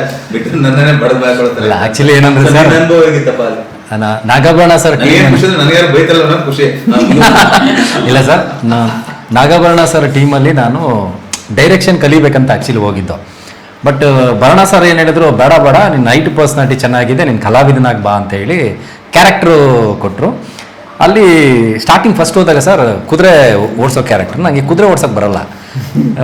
ಕುದುರೆ ಮೇಲೆ ಹತ್ತು ಕೂರಿಸ್ಬಿಟ್ಟಿದ್ದಾರೆ ಇವರು ಕೋಆರ್ಡಿನೇಟ್ರು. ನನಗೆ ಎಡಗೈನಲ್ಲಿ ಅದೇನೋ ಒಂದು ಕೊಟ್ಬಿಟ್ಟಿದ್ದಾರೆ, ಪ್ರಭಾವಳಿ ಕೊಟ್ಬಿಟ್ಟಿದ್ದಾರೆ, ಬಲಗೈನಲ್ಲಿ ಕುದುರೆ ಹಿಡ್ಕೋಬೇಕು. ಅದು ಕುದುರೆಗೆ ನಿಲ್ತಿಲ್ಲ, ಅದು ಕುದುರೆ ಹೆಸರು ಕಲ್ವ ಅಂತ, ಜುಗರ್ ಮತ್ತು ಕಲ್ವ 2 ಕುದುರೆ ಇತ್ತು.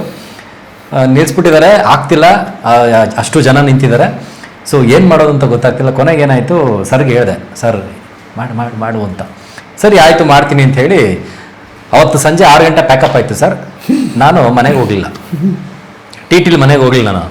ನಾನೇನು ಮಾಡಿದೆ, ನೈಟ್ 9 ಗಂಟೆ ತನಕ ಆ ಕುದುರೆನ ಪ್ರಾಕ್ಟೀಸ್ ಮಾಡಿದೆ. ಸೊ ಕುದುರೆನ ಪ್ರಾಕ್ಟೀಸ್ ಮಾಡಿ ಆಮೇಲೆ ಯಾವಾಗ ನಾನು ಕುದುರೆ ಓಡ್ಸೋಕ್ಕೆ ನಾನು ಸ್ಟಾರ್ಟ್ ಮಾಡಿದೆ, ಆವಾಗ ನನಗೆ ಚಹಾರ ಅಂತ ಒಂದು ಕ್ಯಾರೆಕ್ಟ್ರು ಕೊಟ್ಟರು. ಸೊ ಅಲ್ಲಿ ಇವ್ರ ಮುಂದೆ ನನಗೆ ಪಾತ್ರ ಮಾಡಬೇಕಾದ್ರೆ ನನಗೆ ಇವರು ಸಂಬಂಧ ಇತ್ತು, ಒಂದು ಪ್ರೀತಿಯ ಒಂದು ಸಂಬಂಧ ಇತ್ತು ಇಬ್ರಿಗೂ. ಆದರೆ ಇಲ್ಲಿಗೆ ಬಂದಾಗ, ಕೋರಾಗೆ ಬಂದಾಗ, ಕಿಟ್ಟಿಗೂ ಅವ್ರ ತಾತ, ನನಗೂ ಅವ್ರ ತಾತ. ಸೊ ಹೆಂಗೆ ಇವ್ರ ಮುಂದೆ ಪಾತ್ರ ಮಾಡೋದು ಅಂತ ಅನ್ನಿಸ್ದಾಗ ಭಾಳ ಕಷ್ಟ ಆಗ್ತಿತ್ತು. ಬಟ್ ಒಂದು ಕಡೆ ಹೇಳ್ಕೊಬೇಕಂದ್ರೆ ಸರ್, ಯಾವತ್ತೂ ನಾನು ಕೋರಾ ಸಿನಿಮಾದಿಂದ ಆಚೆ ಹೋಗ್ಬೇಕಿತ್ತು. ಕಾರಣ ಏನಪ್ಪ ಅಂದರೆ ಪ್ರೆಷರ್ ಜಾಸ್ತಿ ಇತ್ತು ನನಗೆ, ಭಾಳಷ್ಟು ಪ್ರೆಷರ್. ಫುಲ್ ಬೆಂಕಿ ಹಾಕೊಂಡು ಬೇಯಿಸ್ತಾ ಇದ್ರು. ಇಲ್ಲ, ಭಾಳಷ್ಟು ಪ್ರೆಷರ್ ಇತ್ತು ಸರ್. ಯಾಕೆ ಈ ಮಾತು ಹೇಳ್ತೀನಿ ಅಂದರೆ ಸರ್, ನಾನು ಇಲ್ಲ, ಮನಸ್ಸಿನ ನೋವು ಹೇಳ್ಕೊಂತ ಇದ್ದೆ. ಅಂದರೆ ಸರ್, ನಾನು ಫಸ್ಟು ಶ್ರೀನಿವಾಸ್ಪುರ ಅಂತ ಸಿನಿಮಾ ಮಾಡಿದಾಗ ಆ ಸಿನಿಮಾದಲ್ಲಿ ನಾನೊಬ್ಬ ಹೀರೋ. ಆದರೆ ಕಿಟ್ಟಿ ಜೊತೆ ಮಾಡಬೇಕಾದ್ರೆ ನಾನು ಒಂದು ಸಿನಿಮಾದಲ್ಲಿ ಹೀರೋ ಮಾಡಿದ್ದೀನಿ, ನಾನು ಯಾಕೆ ಇಲ್ಲಿ ಸಣ್ಣ ಪುಟ್ಟ ಪಾತ್ರ ಮಾಡಬೇಕು ಅನ್ನೋದು ಬಂತು. ಆವಾಗ ಮಠ ಸರ್ ಇದ್ರು, ಕಿಟ್ಟಿ ನನಗೆ ಸ್ನೇಹಿತ, ಆಮೇಲೆ ನೀವಿದ್ರಿ, ಆಮೇಲೆ ಮೂರ್ತಿ ಸರ್ ಪ್ರೊಡ್ಯೂಸರ್ ಸರು. ನಿಮ್ಮ ಎಲ್ಲಾನು ನೋಡ್ತಾ ಇವರು ಎಲ್ಲರೂ ಸಿನಿಮಾ ಮಾಡ್ತಾರೆ ಸರ್. ಸಿನಿಮಾನ ಇಷ್ಟಪಟ್ಟು ಮಾಡೋದಿದೆಯಲ್ಲ, ಇಷ್ಟಪಟ್ಟು ಮಾಡೋದು ಬೇರೆ, ಕಷ್ಟಪಟ್ಟು ಮಾಡೋದು ಬೇರೆ. ಸೊ ಇಷ್ಟಪಟ್ಟು ನೀವು ಮಾಡೋದನ್ನೆಲ್ಲ ನೋಡಿ ಇಲ್ಲ ನಾನು ಈ ಟೀಮಲ್ಲಿ ಇರಬೇಕು ಅಂತ ಹೇಳಿ ನೀವು ಹೇಳಿದ ಪ್ರತಿಯೊಂದು ಕೆಲಸನೂ ನಾನು ಮಾಡಿಕೊಂಡು ಇವತ್ತು ನನಗೇನು ಖುಷಿ ಆಗುತ್ತೆ ಅಂದರೆ, ನಿಮ್ಮ ಗರಡಿನಲ್ಲಿ ಅಯೋಗ್ಯ ಮಹೇಶ್ ಅವರು ಇರ್ಬೋದು, ಬೇರೆ ದೊಡ್ಡ ನಿರ್ದೇಶಕರು ನಿಮ್ಮ ಗರಡಿಲಿದ್ರು. ಬಟ್ ನನಗೆ ಪುಣ್ಯ ಏನಪ್ಪ ಅಂದರೆ, ಫಸ್ಟ್ ಟೈಮ್ ನಿಮ್ಮ ಜೊತೆ ಕೋ-ಡೈರೆಕ್ಟರ್ ಅವಕಾಶ ಸಿಕ್ತು. ಇಲ್ಲ ಒಂದು ಕಡೆ ನನಗದು ಪ್ಲಸ್ ಪಾಯಿಂಟ್ ಆಯಿತು. ಕಿಟ್ಟಿಗೆ ಅದನ್ನೇ ಹೇಳ್ತಾ ಇರ್ತೀನಿ, ಕಿಟ್ಟಿ ಇಲ್ಲ ನಮ್ಮ ಉಪಾಧ್ಯಕ್ಷ ಡೈರೆಕ್ಟರ್ ಆಗಿರ್ಬೋದು, ಅನಿಲ್ ಆಗಿರ್ಬೋದು, ನಮ್ಮ ಅಯೋಗ್ಯ ಮಹೇಶ್ ಆಗಿರ್ಬೋದು, ಸೊ ಇದನ್ನೇ ಅಸಿಸ್ಟೆಂಟ್ ಆಗಿ ಕೆಲಸ ಮಾಡಿದ್ರು. ಹಾಗೆ ಕೂಡ ನೀನು ಬೆಳಿ ಒಳ್ಳೆದಾಗಲಿ ಅಂತ ನಾನು ಆಶಿಸ್ತೀನಿ. ಆಮೇಲೆ ಇನ್ನೊಂದು ಕಿಟ್ಟಿ ಅವರೇ ಅಂತ ಮರ್ಯಾದೆ ಕೊಡ್ತಿದ್ದೀನಿ, ಹಿಂದ್ಗಡೆ ಹೋಗೋಬರ ಅಂತೀನಿ ಒಂದು ಫಾರ್ಮಾಲಿಟೀಸು.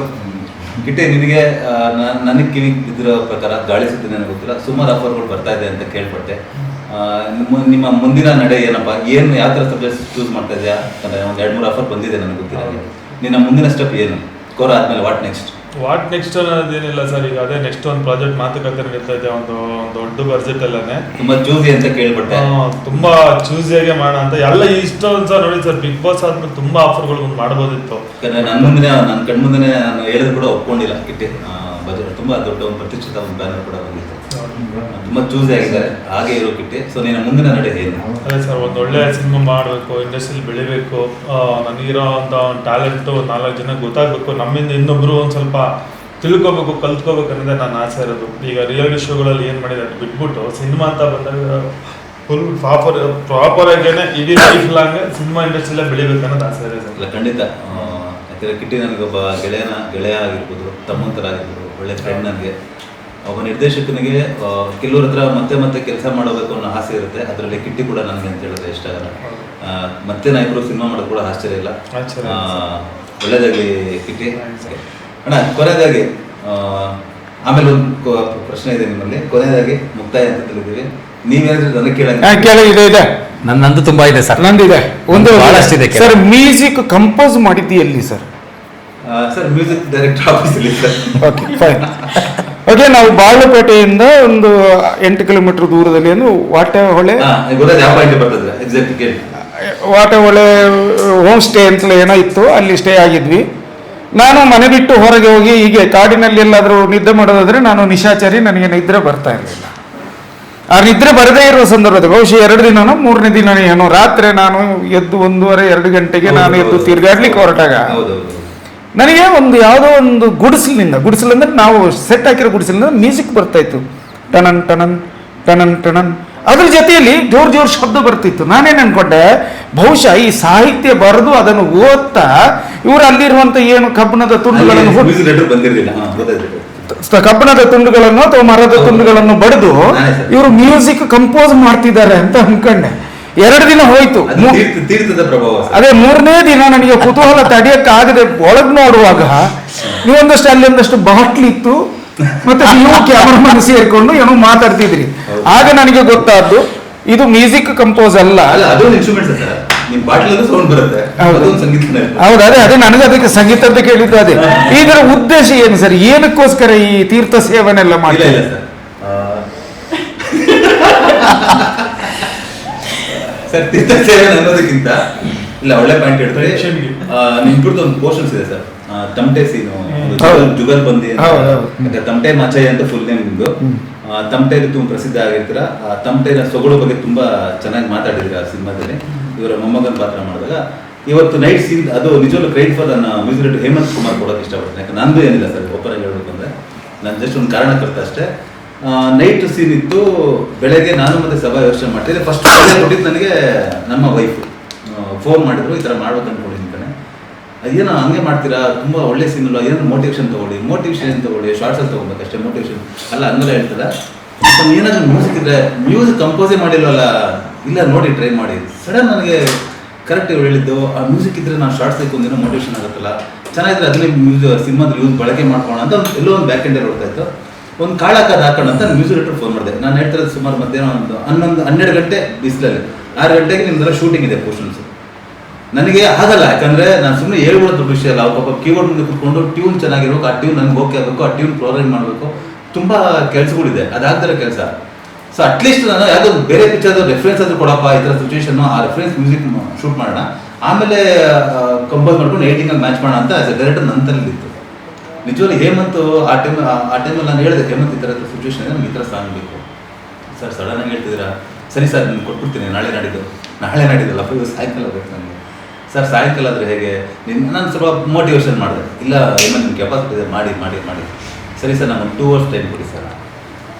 ನನಗೆ ನಂಬಿಕೆ ಇಲ್ಲ ಆ್ಯಕ್ಚುಲಿ, ಯಾಕಂದರೆ 2 hours ಹೇಗಾಗುತ್ತೆ ಟ್ಯೂನು? 2 hours ಇಲ್ಲ ಮಟ ಸರ್. ಹಾಫ್ ಆನ್ ಅವರಲ್ಲಿ ಒಂದು ವಾಯ್ಸ್ ಮೆಸೇಜ್ ಬಂತು, ಸರ್ ಜಸ್ಟ್ ಬಾಯಲ್ಲೇ ನಾನು ಹೇಳಿದ್ದೀನಿ ನೋಡಿ. ನಂಗೆ ಅಷ್ಟು ಜಡ್ಮೆಂಟ್ ಸಿಕ್ಕಲಿಲ್ಲ. ಇಲ್ಲ ನೀವು ಒಂಥರ ವಾಯ್ಸಲ್ಲೇ ಹೇಳಿದ್ರು, ನಂಗೆ ಯಾಕೆ ಅಷ್ಟು ಮೋಟಿವೇಶನ್ ಆಗ್ತಲ್ಲ ಹೇಮಂತ್. ಅವ್ನು ಸ್ವಲ್ಪ ಡಿಪ್ರೆಸ್ ಆದ. ಯಾರು ಹೇಮಂತ್? ಹೌದಾ ಸರ್, ಅವ್ನು ಕೆಲಸ ಮಾಡಿ ಯಾವ್ದಾದ್ರು ಇನ್ಸ್ಟ್ರೂಮೆಂಟ್ಸ್, ಫ್ಲೂಟ್ಸು ಅಥವಾ ಕೀಬೋರ್ಡ್ ಏನಾದರೂ ಒಂದು ನನಗೆ ಇನ್ಸ್ಟ್ರೂಮೆಂಟ್ಸ್ ಹಾಕ್ಕೊಡು, ನನಗೆ ಒಂದು ಜಡ್ಮೆಂಟ್ ಸಿಗುತ್ತೆ ನನಗೆ. ಓಕೆ ಸರ್, ಒಂದು 5 minutes ಇರಿ ಸರ್ ಅಂತ ನಾನು ಸಭಾ ಮಾತಾಡ್ತಾ ಇದ್ದೀನಿ.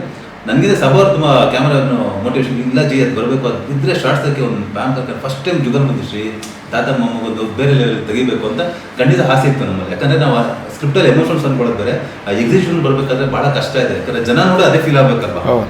ಸರಿ, ಸಡನ್ 5 minutes ಕಳಿಸ್ದ ಮ್ಯೂಸಿಕ್ ಡೈರೆಕ್ಟ್ರು. ನಿಜವಾಗ್ಲೂ ಫ್ಲೂಟ್ ಸಮೇತ ಬೀಜ ಮಾಡಿಸಿ ಕಳಿಸ್ದ. ನಾನೇನು ಮಾಡಿದೆ, ಸುಮ್ಮನೆ ನಮ್ಮ ಫೋನಲ್ಲಿ ಅಷ್ಟು ಜಡ್ಜ್ಮೆಂಟ್ ಸಿಕ್ಕಿಲ್ಲ. ಸ್ಪೀಕರ್ ಇತ್ತಲ್ವ ಮಾತಾಡೋಣ, ಸ್ಪೀಕರಲ್ಲಿ ಹಾಕಿದೆ. ಅಲ್ಲಿರೋ ಲೈಟ್ಸ್ ನೋಡಿದ್ರೆ ಮಧ್ಯಾಹ್ನ ಸರ್ ಯಾವ್ದು ಸಣ್ಣ ಯಾಕೆ ನಮ್ಮ ಪಿಕ್ಚರ ಅಂದರು. ಅಂದರೆ ಸಮಥಿಂಗ್ ಏನೋ ವರ್ಕ್ ಆಗ್ತಾ ಇದೆ ಇದು. ಸರ್ ಇನ್ನೊಂದ್ಸಲಿ ಹಾಕಿ ಸರ್ ಅಂತ ಅಲ್ಲಿರೋ ಅವ್ನ ಮೆಸೇಜ್, ಸರ್ ಓಕೆನಾ ಟೀಮ್ ಓಕೆನಾ ಅಂತ ಮೆಸೇಜ್ ಬರ್ತಾನೆ ಇದೆ. ಯಾರ್ದು ಹೇಮಂತದ್ದು. ನನಗೆ ಮೇನ್ ರಿಸಲ್ಟ್ ಸಿಕ್ಬಿಡುತ್ತಲ್ಲಿ, ಯಾರ್ದು ಲೈಟ್ಸ್ ನೋಡೋದಲ್ಲ. ಸರ್ ಏನು ಸರ್ ಇದು ಸಕ್ಕತ್ತಾಗಿದೆ, ಅದೆಲ್ಲ ಬಿಜಿಎಂ ಸೂಪರ್ ಇದೆ ಸರ್ ಹಾಕ್ಸ್ಕೊಂಡು ನನಗೆ ಅಲ್ಲಿ ಓಕೆ ಮಾಡಿದೆ. ಸೊ ನಿಜವಾಗ್ಲೂ ಇದರಲ್ಲಿ ನಮ್ಮ ಮ್ಯೂಸಿಕ್ ಡೈರೆಕ್ಟರ್ ಪಾತ್ರ ತುಂಬ ಇದೆ. ಆಮೇಲೆ ಶೂಟ್ ಮಾಡೋದ್ರೆ ನಿಮ್ಗೆ ಅದು ಅನುಭವಗಳಾಗಿದೆ. ಆ ಥರ ಬಿಜಿಎಂ ಬಂದಾಗಲೇ ಮೈ ಗೂಸುಮ್ಸ್ ಆಗುತ್ತೆ. ಆ ಥರ ಬಿಜಿಎಂ ಅದು ಜನ ನೋಡಿದಾಗ ಶ್ರೀ ಯಾಕೆ ಹೇಳ್ದ ಅಂತ ಅಲ್ಲಿ ಗೊತ್ತಾಗುತ್ತೆ. ಸೊ ಫೈನಲ್ ನೀವೇನೋ ಕೇಳಬೇಕು ಅಂದ್ಬಿಟ್ಟು ನಾನು ಎಂಟ್ರಿ ಅದೇ ಹೇಳಿ. ನಮ್ದೇನಿದೆ ಅಂದರೆ ಸರ್, ಒಂದು ಕಾರ್ಡ್ ಸೀನು. ಆ ಸೀನಲ್ಲಿ ನಾನು ಫಸ್ಟ್ ಟೈಮ್ 7, 8, 9 ಟೇಕ್ ತೊಗೊಂಡೆ. ಯಾಕೆ ತೊಗೊಂಡೆ ಅಂತಂದರೆ, ಚರಿಷ್ಮಾ ಅವ್ರನ್ನ ಹೆಗಲ ಮೇಲೆ ಹಾಕೊಂಡಿದ್ದೀನಿ, ಮೂಮೆಂಟ್ ಮಾಡ್ತೀನಿ ಸರ್, ಕ್ಯಾಮ್ರಾ ಮುಂದೆ ಬರೋಷ್ಟೊಳಗೆ ಅವ್ರದ್ದು ಸೀರೆಗೆ ಹಾಕೊಂಡ್ರು ಪಿನ್ನ ಪಟ್ ಅಂತ ಚುಚ್ಕೊಳ್ಳುತ್ತೆ. ನನಗೆ ಆ ಪೋರ್ಷನ್ಗೆ ಇಳಿಸಕ್ಕಾಗ್ತಿಲ್ಲ. 7-8 ಶಾರ್ಟಲ್ಲೂ ಸ್ಪಿನ್ನೇ ಚುಚ್ಚಿದ. ಖಂಡಿತ ಪಿನ್ನೇ ಚುಚ್ಚಿದ್ದು ಸರ್. ಅದು ಸಾಧ್ಯನೇ ಇಲ್ಲ. ಏನೋ ಇದೆ ಬೇರೆ ಕರಿಷ್ಮಾ ನೋಡಕ್ಕೆ ಬಂದ್ರೆ ಒಳ್ಳೆ ಆಫರ್ ಕೊಡೋರೆ ಡೈರೆಕ್ಟ್ರು ಅಂದ್ಬಿಟ್ಟು ಬೇಕಂತ ಹೇಳಿ ಸ್ಟಾರ್ಟ್ ಮಾಡ್ದ. ಬಟ್ ಕಿಟ್ಟಿಗಂತೂ ಬೇಜಾರಾಯ್ತು ಸರ್. ಕಿಟ್ಟಿಗೆ ಬೇಜಾರಾಗುತ್ತೆ ಪಾಪ. ಇಡೀ ಸಿನಿಮಾದಲ್ಲಿ ಒಂದ್ ಸೀನು ಶರೀಫ್ ಸುಮ್ಮನೆ ಎತ್ಕೊಳ್ಳೋ ಸೀನ್ ಇಲ್ಲ. ಚುಚ್ಚಿರೋದು ನನಗೆ ಅವ್ರಿಗೆ ಸರ್. ನಿಮ್ಗೆಲ್ಲೂ ನನಗೆ. ಇನ್ನು ನನಗೆ ಹೇಳ್ಬೇಕು ತಾನೆ ಪಿನ್ ಚುಚ್ತಾ ಇದ್ ನನಗೆ ಹೇಳಿದ್ರು 9 ಶಾಟ್ ಹೆಣ್ಣ ಮಾಡ್ತಿತ್ತು, ಒಂದ್ಸಲ ಹೆಣ್ಣ ಮಾಡ್ಕೊಂಡು ಹೋಗ್ತಿದ್ದ. ಅಲ್ಲ ನೀನು 7 ಸರಿ ಚುಚ್ಚಿದ್ರ ಬಗ್ಗೆ ಮಾತಾಡ್ತದೆ ಪಾಪ. 7 ಸರಿ ಕೆಳಗೆ ಬಿದ್ದವಳಲ್ಲ. ಬಹಳಷ್ಟು ವೆಯ್ಟ್ ಸರ್, 60 kg ಇತ್ತೇನೆ. ಏನು ಅಂದ್ರೆ ನಿನಗೆ ಆಕ್ಚುಲಿ ಬೆಳಗ್ಗೆ ವರ್ಕೌಟ್ ಮಾಡ್ತಿರ್ಲಿಲ್ಲ, ಹೌದು. ಅವತ್ತು ಒಳ್ಳೆ ವರ್ಕೌಟ್ ಆಯ್ತು, ಅದಕ್ಕೋಸ್ಕರ ನಾನು ಮಾಡಿಸ್ದೆ ಅಂತ ಅನ್ಕೋ, ಪರವಾಗಿಲ್ಲ. ಬಟ್ ಕಿಟ್ಟಿ ಬೇಜಾರ್ ಮಾಡ್ಕೊಂಡ ಸರ್. ಹೌದಾ? ನನ್ನ ಹುಡುಗಿ ನೆಗ್ಲಿ ಮೇಲೆ ಹಾಕೊಂಡು ಹೋಗ್ತಾನೆ ಅಂತ ಬಹಳಷ್ಟು ಬೇಜಾರ್ ಮಾಡ್ಕೊಂಡ. ಹೌದು. ಬಟ್ ಇವತ್ತು ನನ್ ಬೇಜಾರ್ ಏನಿದೆ ಅಂದ್ರೆ ಸರ್, ಮರದಲ್ಲಿ ಜೇನ್ ಕೀಳೋದು ನಾನು, ತಿನ್ಸೋದು ಅವನು. ಈ ಸಾಂಗ್ ಅಲ್ಲಿ ಏನದು ಬೆಂಕಿ ಹಾಕೋದು ನಾನು. ಸರ್ ಅಲ್ಲಿ ಕೋಆರ್ಡಿನೇಟರ್ ತಾಕಿರಲ್ಲ ಕ್ಯಾನ್ಸಲ್ ಮಾಡಿ. ಆರ್ಟಿಸ್ಟ್ ಬೇಡ. ಹೌದು, ಕೆಲಸ ಕರೆಕ್ಟ್. ಮಾಡಿದ್ರೆ ನೀವು ಯಾಕೆ ಕೋಆರ್ಡಿನೇಟರ್ ತಾಕಬೇಕು? ಇದೆ ಸರ್ ಹೊಟ್ಟೆವರಿ ಕಿಟ್ಟಿನ. ಆಮೇಲೆ ನಮ್ಮ ಸೆಲೂನ್ ಬಗ್ಗೆ ಮಾತಾಡ್ಬೇಕು. ಕ್ಯಾಮ್ರಾಮನ್ ನಿಮ್ಗೆ ಹೇಗೆ ಅನಿಸ್ತು ಕ್ಯಾಮ್ರಾಮನ್ ಸೆಲೂನ್ ಬಗ್ಗೆ? ಇಲ್ಲ, ಸೆಲ್ವಂ ಸರ್ ನನ್ನ ಹಿಂದೆನೆ ಭೇಟಿಯಾಗಿದ್ದೆ. ನೀವು ಯಾರನ್ನ ಬಿಟ್ಟಿದ್ದೀರಾ ಸರ್ ಅದಾರು ಹೇಳ್ರಿ. ಹಿಂದೆ ಭೇಟಿಯಾಗಿದೆ, ಮುಂದೆ ಭೇಟಿಯಾಗಿದೆ, ಇಲ್ಲ, ನನ್ನ ಗೆಳೆಯನ ಮನೆಯಲ್ಲಿ ನಾನು ಭೇಟಿಯಾಗಿದ್ದೆ. ಆ ಗೆಳೆಯ ಯಾರು ಅಂತ ಹೇಳಿದ್ರೆ ಬಹುಶಃ ನಾನು ಅವನ ಹೆಸರನ್ನ ಉಚ್ಚಾರ ಮಾಡಿದ್ರೆ ಆತನಿಗೆ ಬೇಜಾರಾಗಬಹುದು. ಹೌದು. ನನ್ನ ಗೆಳೆಯನಿಗೆ ಅದಕ್ಕೋಸ್ಕರ ಅವನ ಹೆಸರನ್ನು ನಾನು ಹೇಳಲ್ಲ. ಹೌದು. ಅವನ ಮನೆಯಲ್ಲಿ ನಾನು ಸೆಲ್ವಂ ಸರ್ನ ಭೇಟಿಯಾಗಿದ್ದೆ. ಆ ನೆನಪಲ್ಲಿ ಅವ್ರು ಸೆಟ್ಟಿಗೆ ಬಂದು ಮಾತಾಡಿದ್ರು. ಎಷ್ಟು ವರ್ಷಗಳ ಹಿಂದೆ ಭೇಟಿ ಆದ್ದನ್ನು ಸೆಟ್ಟಿಗೆ ಬಂದು ಮಾತಾಡೋದ್ರಲ್ಲ ಖುಷಿ ಆಯ್ತು. ಆಮೇಲೆ ಅವರ ಆಟಿಟ್ಯೂಡ್, ಅವರು ಈ ಲೈಟಿಂಗ್ ಮಾಡಿಸ್ತಿದ್ದಂಥ ರೀತಿ, ಕಲಾವಿದರ ಜೊತೆ ವರ್ತಿಸ್ತಿದ್ದಂಥ ರೀತಿ ಬಹಳ ಇಷ್ಟ ಆಗಿತ್ತು ನನಗೆ. ಸೆಲ್ವಂ ಸರ್ ಅವ್ರದ್ದು ಕೂಲ್ ಆಗಿರ್ತಾರೆ. ಅವ್ರು ಯಾವುದೇ ಕಲಾವಿದರಿಗೆ ಏನು ಹೇಳಲ್ಲ, ಏನೇ ಇದ್ರು ಡೈರೆಕ್ಟರ್ಗಳ ಜೊತೆ ಹೇಳ್ತಾರೆ. ಇದು ಮುಖ್ಯವಾಗಿ ಬೇಕಾಗಿರೋದು ಕ್ಯಾಮ್ರಾಮನ್ಗಳಿಗೆ. ಕೆಲವು ಕ್ಯಾಮ್ರಾಮನ್ಗಳು ಕಲಾವಿದರಿಗೆ ಬೈದು ಬಿಡ್ತಾರೆ, ಹಂಗೆ ಬನ್ನಿರಿ ಹಿಂಗೆ ಬನ್ನಿರಿ. ಡೈರೆಕ್ಷನ್ ಡಿಪಾರ್ಟ್ಮೆಂಟ್ ಅವರು ಅದು ಡೈರೆಕ್ಟರ್ ಅಸಿಸ್ಟೆಂಟ್ಗಳಿಗೆ ಹಾಕಿರೋದು ಎಲ್ಲ ಕ್ಯಾಮ್ರಾಮನ್ ಮಾಡೋದು. ಈ ಸೆಲ್ವಂ ಸರ್ ಅದ್ಭುತ ಕ್ಯಾಮ್ರಾಮನ್, ಅದ್ಭುತವಾಗಿ ಲೈಟ್ ಮಾಡ್ತಾರೆ. ಕಲಾವಿದರ ಜೊತೆ ಅವರ ಕಮ್ಯುನಿಕೇಶನ್ ಕೂಡ ಅಷ್ಟೇ ಚೆನ್ನಾಗಿರುತ್ತೆ. ಅವರ ಕೆಲಸ ಏನು ಅನ್ನೋದು ಈ ಕೋರದಲ್ಲಿ ಗೊತ್ತಾಗುತ್ತೆ. ಖಂಡಿತ. ನಮ್ಮ ಎಡಿಟರ್ ಕೂಡ ಒಂದ್ಸರಿ ಬಂದು ಫೋನ್ ಮಾಡಿದ್ರು ನನಗೆ. ಫಸ್ಟ್ ಫೋನ್ ಮಾಡಿದ್ರು, ನೀವು ಮನುಷ್ಯನ ರಾಕ್ಷಸ ಅಂದ್ರು. ಯಾಕೆ ರೇ ಅಂದ್ರೆ, ಅಲ್ಲ ನಾನು ಸುಮಾರು ಒಂದು 100-200 ಸಿನಿಮಾ ಕಟ್ ಮಾಡಿದ್ದೀನಿ. ಯೂಶಲಿ ಒಬ್ಬ ಡೈರೆಕ್ಟ್ರು ಮ್ಯಾಕ್ಸಿಮಮ್ ಸಿಂಗಲ್ ಕ್ಯಾಮ್ರಾದಲ್ಲಿ ಎಷ್ಟೇ ಶಾರ್ಟ್ಸ್ ಆದ್ರೂ ಮ್ಯಾಕ್ಸಿಮಮ್ ಒಂದು 20ರಿಂದ 70 ಒಂದು 80 ತೆಗಿಬೋದು. 180 ಶಾರ್ಟ್ ಹೆಂಗ್ ತಂದ್ರಿ ಸಿಂಗಲ್ ಕ್ಯಾಮ್ರಾದಲ್ಲಿ? ಅಂದ್ರೆ ಗೊತ್ತಾಗುತ್ತೆ ಎಷ್ಟು ಬೆಂಡೆಸಿದ್ದೀರಾ. ಯಾರು ಆಕ್ಚುಲಿ ಸೆಲ್ವಂ ಸರ್ ಹೇಳ್ತಾರೆ ಬ್ಯಾಕಪ್ ಹತ್ರ ಒಂದು ಡೈಲಾಗ್ ಹೇಳ್ತಾರೆ. ಅವ್ರು ಯಾರು ನನ್ನ ಪ್ರೀತಿಯಿಂದ ಡಾರ್ಲಿಂಗ್ ಅಂತಾರೆ. ಬ್ಯಾಕಪ್ ಅವರು ಫುಲ್ ಇರ್ತಾರೆ. ಬ್ಯಾಕಪ್ ಆದ್ಮೇಲೆ ಡಾರ್ಲಿಂಗ್ ಬನ್ನಿ ಬೆಂಡೆ ನಿಮ್ಮ ಪಾದಕ್ಕೆ ನಮಸ್ಕಾರ ಡಾರ್ಲಿಂಗ್ ಅಂತಾರೆ. ನಿಜವೂ ಸೆಲ್ವಂ ಸರ್ ಕೂಡ ನೆನ್ಸ್ಕೊಬೇಕು, ಒಳ್ಳೆ ವರ್ಕ್ ಮಾಡಿದ್ದಾರೆ.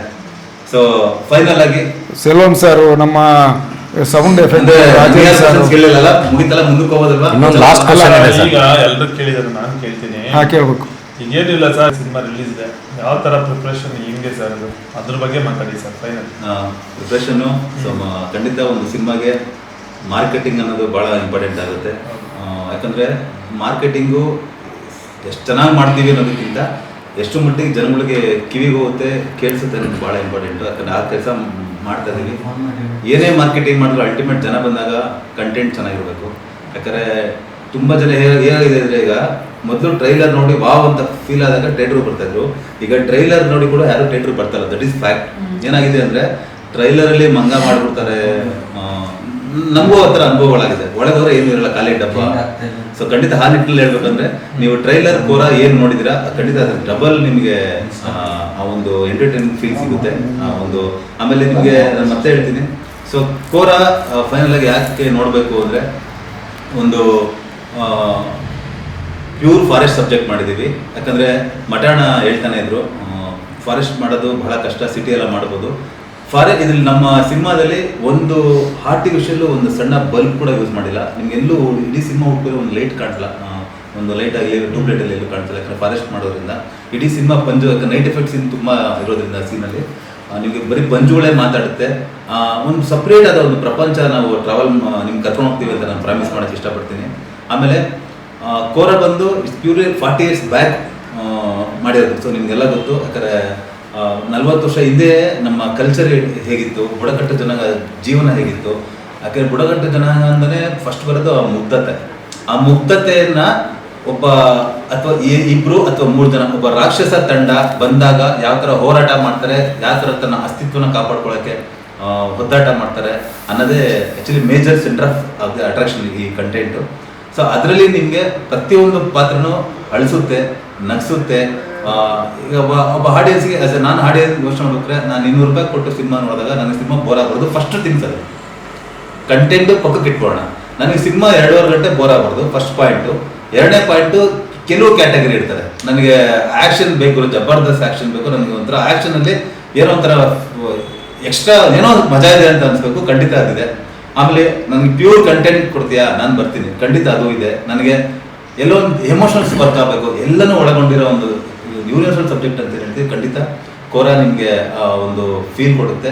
ಆಮೇಲೆ ಸಿನಿಮಾ ನೋಡಿ ಬಂದಾಗ ಖಂಡಿತ ಇದು ರಿಪೀಟ್ ಆಡಿಯನ್ಸ್ ನೋಡ್ಬೇಕಂತಾನೆ ನಾವು ನಮ್ಮ ಟೀಮ್ ಸೇರ್ಕೊಂಡು ಸ್ಕ್ರಿಪ್ಟ್ ಮಾಡಿರೋದು. ಯಾಕಂದ್ರೆ ಸುಮ್ಮನೆ ಒಂದ್ಸಲಿ ನೋಡಿದಾಗ ಒನ್ ಟೈಮ್ ವಾಚ್ ಓಕೆ ಅಂತ ನಾವು ಖಂಡಿತ ಮಾಡಿಲ್ಲ. ಖಂಡಿತ ಹಾಂಟ್ ಮಾಡೋ ಸಬ್ಜೆಕ್ಟ್ ನಿಮಗೆ. ಯಾಕಂದ್ರೆ ಒಬ್ಬ ಡೈರೆಕ್ಟರ್ ಎಷ್ಟೇ ಮಾತಾಡಿದ್ರು ಅದನ್ನ ಎತ್ತೋರ್ಗೆ ಎక్కడ ಮುದ್ದು, ಅದು ಎಷ್ಟೇ ಮಾತಾಡಲಿ ಅದು ಈಗ ಬಿಫೋರ್ ರಿಲೀಸ್ ಮಾತಾಡೋ ಸೂಕ್ತ ಅಲ್ಲ ಅಂತ. ಅದೇ ಲಾಸ್ಟ್ ಸಿನಿಮಾ ನೋಡಿ ಖಂಡಿತ ನಾನು ಏನು ಹೇಳಿದ್ನೋ ಅದು ನಿಮಗೆ ಎಷ್ಟು ಮಟ್ಟಿಗೆ ಓಕೆ ಆಗುತ್ತೆ ಗೊತ್ತಿಲ್ಲ, ಬಟ್ ಕಂಟೆಂಟ್ ಖಂಡಿತ ನಿಮ್ಗೆ ಇಷ್ಟ ಆಗುತ್ತೆ. ಒಂದು ವರ್ಡಲ್ಲಿ ಹೇಳ್ಬೇಕು ಸರ್, ನೀವು ಕೋರ ಹಿಟ್ ಆಗುತ್ತೆ ಸರ್? ಕೋರ ಜನ ಹಿಟ್ ಮಾಡ್ತಾರೆ, ನಮ್ಮ ಕೈಲಿಲ್ಲ. ನೀವ್ ಹೇಳ್ಬೇಕು. ಹೇಳಿದ್ನಲ್ಲ, ಒಬ್ಬ ಡೈರೆಕ್ಟರ್ಗೆ ಕೋರ ಹಿಟ್ಟು ಫ್ಲಾಪು ನಮ್ಮ ಕೈಲಿಲ್ಲ. ಅದು ನಮ್ಮ ಕೆಲಸ ಏನಂದ್ರೆ ಮಾಡೋ ಕೆಲಸ ಶಿಸ್ತಾಗಿ ಮಾಡ್ತೀವಿ ಅಷ್ಟೇ. ಕೋರದಲ್ಲಿರುವಂಥ ವಿಶೇಷತೆ ಏನಂದ್ರೆ ಅದು ಜನ ಡಿಸೈಡ್ ಮಾಡ್ತಾರೆ ಅಷ್ಟೇ. ವಿದ್ಯಾರ್ಥಿಗಳು ನೋಡುವಂಥ ಸಿನಿಮಾ, ಶಾಲೆ ಕಲಿಯುವಂಥ ವಿದ್ಯಾರ್ಥಿಗಳಿಗೆ ಈ ಹಿಂದಿನ ಚರಿತ್ರೆ ಗೊತ್ತಿಲ್ಲ, ಕಾಡು ಜನಾಂಗದ ಬಗ್ಗೆ ಗೊತ್ತಿಲ್ಲ. ಅವ್ರಿಗೆ ಗೊತ್ತಿರೋದು ಬರೀ ಮೊಬೈಲು, ವಾಟ್ಸಪ್ಪು, ಫೇಸ್ಬುಕ್ ಮಾತ್ರ. ಪಳವಳಿಕೆ ಹೋಗಿದ್ರು ನಾವು ಯಾವುದೇ ಮ್ಯೂಸಿಯಂ ಹೋದ್ರೆ ಅವ್ರು ಈ ಚಪ್ಪಲಿ ಯೂಸ್ ಮಾಡ್ತಾ ಇದ್ರಂತೆ, ಅವಾಗ ಬೇಟೆ ಆಡಕ್ಕೆ ಈ ಆಯುಧಗಳು ಯೂಸ್ ಮಾಡ್ತಾರೆ. ನಾವು ಯೂಶಲ್ ಆಗಿ ನೋಡ್ತೀವಿ ಯಾವುದೊಂದು ಮ್ಯೂಸಿಯಂ ಅಲ್ಲಿ ಹೋದ್ರೆ. ನೀವು ಅದೇ ಲೈವ್ ಅಲ್ಲಿ ನೋಡಿದಾಗ ನಿಮ್ಗೆ ಕೊಡೋ ಫೀಲೇ ಬೇರೆ ಇರುತ್ತೆ. ಅದನ್ನ ಯಾವ ರೀತಿ ಅಟ್ಮಾಸ್ಫಿಯರ್ ಅದು ಕೋರಾ ಸಿನಿಮಾದಲ್ಲಿ. ಶಾಲಾ ವಿದ್ಯಾರ್ಥಿಗಳನ್ನ ಅವರ ತಂದೆ ತಾಯಿಗಳು ಕರ್ಕೊಂಡು ಬಂದು ಥಿಯೇಟರ್ಲ್ಲಿ ಕೂತು ನೋಡುವಂಥ ಸಿನಿಮಾ. ಎಷ್ಟು ಹೇಳ್ಬೋದು ಇನ್ನು ಪ್ರೇಕ್ಷಕ ಮಹಾಪ್ರಭುಗಳಿಗೆ. ಎಲ್ಲರೂ ದಯವಿಟ್ಟು ಬಂದು ಸಿನಿಮಾ ನೋಡಿ. ಶ್ರೀ ಸರ್, ನಾನು, ಪಿ ಮೂರ್ತಿ ಅಣ್ಣ, ಚರೀಶ್ಮಾ ಆಗಿರ್ಬೋದು, ಮಠ ಆಗಿರ್ಬೋದು, ಗಿರೀಶ್ ಆಗಿರ್ಬೋದು, ಇನ್ನು ಸೌಜನ್ಯ ಮತ್ತು ಮುನಿಯವರು ಮತ್ತು ಇನ್ನು ಯತಿಯವರು, ತುಂಬ ಜನ ಸಿನಿಮಾ ಆರ್ಟಿಸ್ಟ್ಗಳು ಮಾಡಿದ್ದಾರೆ. ಎಲ್ಲ ಸೇರಿ ಒಂದು ಒಳ್ಳೆ ಒಂದು ಫ್ಯಾಮಿಲಿ ಡ್ರಾಮಾ ಆಯ್ತಾ, ನಿಮ್ಮ ಫ್ಯಾಮಿಲಿಗೆ ರೀಚ್ ಮಾಡಿಸ್ಬೇಕು, ಈ ಸಿನಿಮಾನ ಗೆಲ್ಲಿಸ್ಬೇಕಂತ ಕಷ್ಟಪಟ್ಟು ಒಂದು ಸಿನಿಮಾ ಮಾಡಿ ಹಬ್ಬ ಎಲ್ಲ ಮುಗಿಸ್ಬಿಟ್ಟು ಇಡೀ ಫ್ಯಾಮಿಲಿ ಸಮೇತ ಸಿನಿಮಾ ನೋಡಿ ನಮ್ಮ ಕೋರನ ಗೆಲ್ಲಿಸಿ ಆಶೀರ್ವಾದ ಮಾಡಿ ಹಾರೈಸಿ ಎಲ್ರಿಗೂ ಒಳ್ಳೇದಾಗಲಿ. ನಮ್ಮ ಕೋರನ ಗೆಲ್ಲಿಸಿ. ನಮಸ್ಕಾರ, ಥ್ಯಾಂಕ್ ಯು. ಇದಿಷ್ಟು ನಮ್ಮ ಟೀಮ್ನ ಒಂದು ಮಾತುಕತೆ. ಸೊ ಒಬ್ಬ ನಿರ್ದೇಶಕನ ನಾನು ಹೇಳಕ್ಕೆ ಇಷ್ಟಪಡ್ತೀನಿ ಅಂದರೆ, ಹೊರಟ ಐ ಲವ್ ಯು ಎಲ್ಲ ನೋಡಿದ್ದೀರಾ, ಗೆಲ್ಲಿಸಿದ್ದೀರಾ, ಅದ್ಭುತವಾದ ಯಶಸ್ಸು ಕೊಟ್ಟರೆ ಆ ಟೈಮಲ್ಲಿ ನನಗೆ. ಶ್ರೀ ಹೊರಟ ಐ ಲವ್ ಯು ತುಂಬ ಚೆನ್ನಾಗಿ ಮಾಡಿದ್ದ. ಅಥವಾ ಹೊರಟ ಐ ಲವ್ಗೆ ಒಂದಷ್ಟು ಫ್ಯಾನ್ಸ್ಗಳಿದ್ದಾರೆ. ಆ ಸಿನಿಮಾ ಮೇಲೆ ನಂಬಿಕೆ ಇಟ್ಟು ಶ್ರೀ ಕೂಡ ಈ ಸಿನಿಮಾ ಚೆನ್ನಾಗಿ ಮಾಡಿರ್ತಾರೆ ಅಂತ ಬಂದರೆ ಖಂಡಿತ ಆ ನಂಬಿಕೆ ಉಳಿಸ್ಕೊತೀನಿ ಅಂತ ನಾನು ಹೆದೆ ತಟ್ಟಿ ಹೇಳ್ಕೊತೀನಿ. ಖಂಡಿತ ಎಲ್ಲ ಬನ್ನಿ, ನಿಮಗೆ ಹೊರಟಾಗಿಂತ ಸಿನಿಮಾ ಇಷ್ಟ ಆಗುತ್ತೆ. ನಮ್ಮನ್ನು ಹರಿಸಿ ಬೆಳೆಸಿ. Thank you.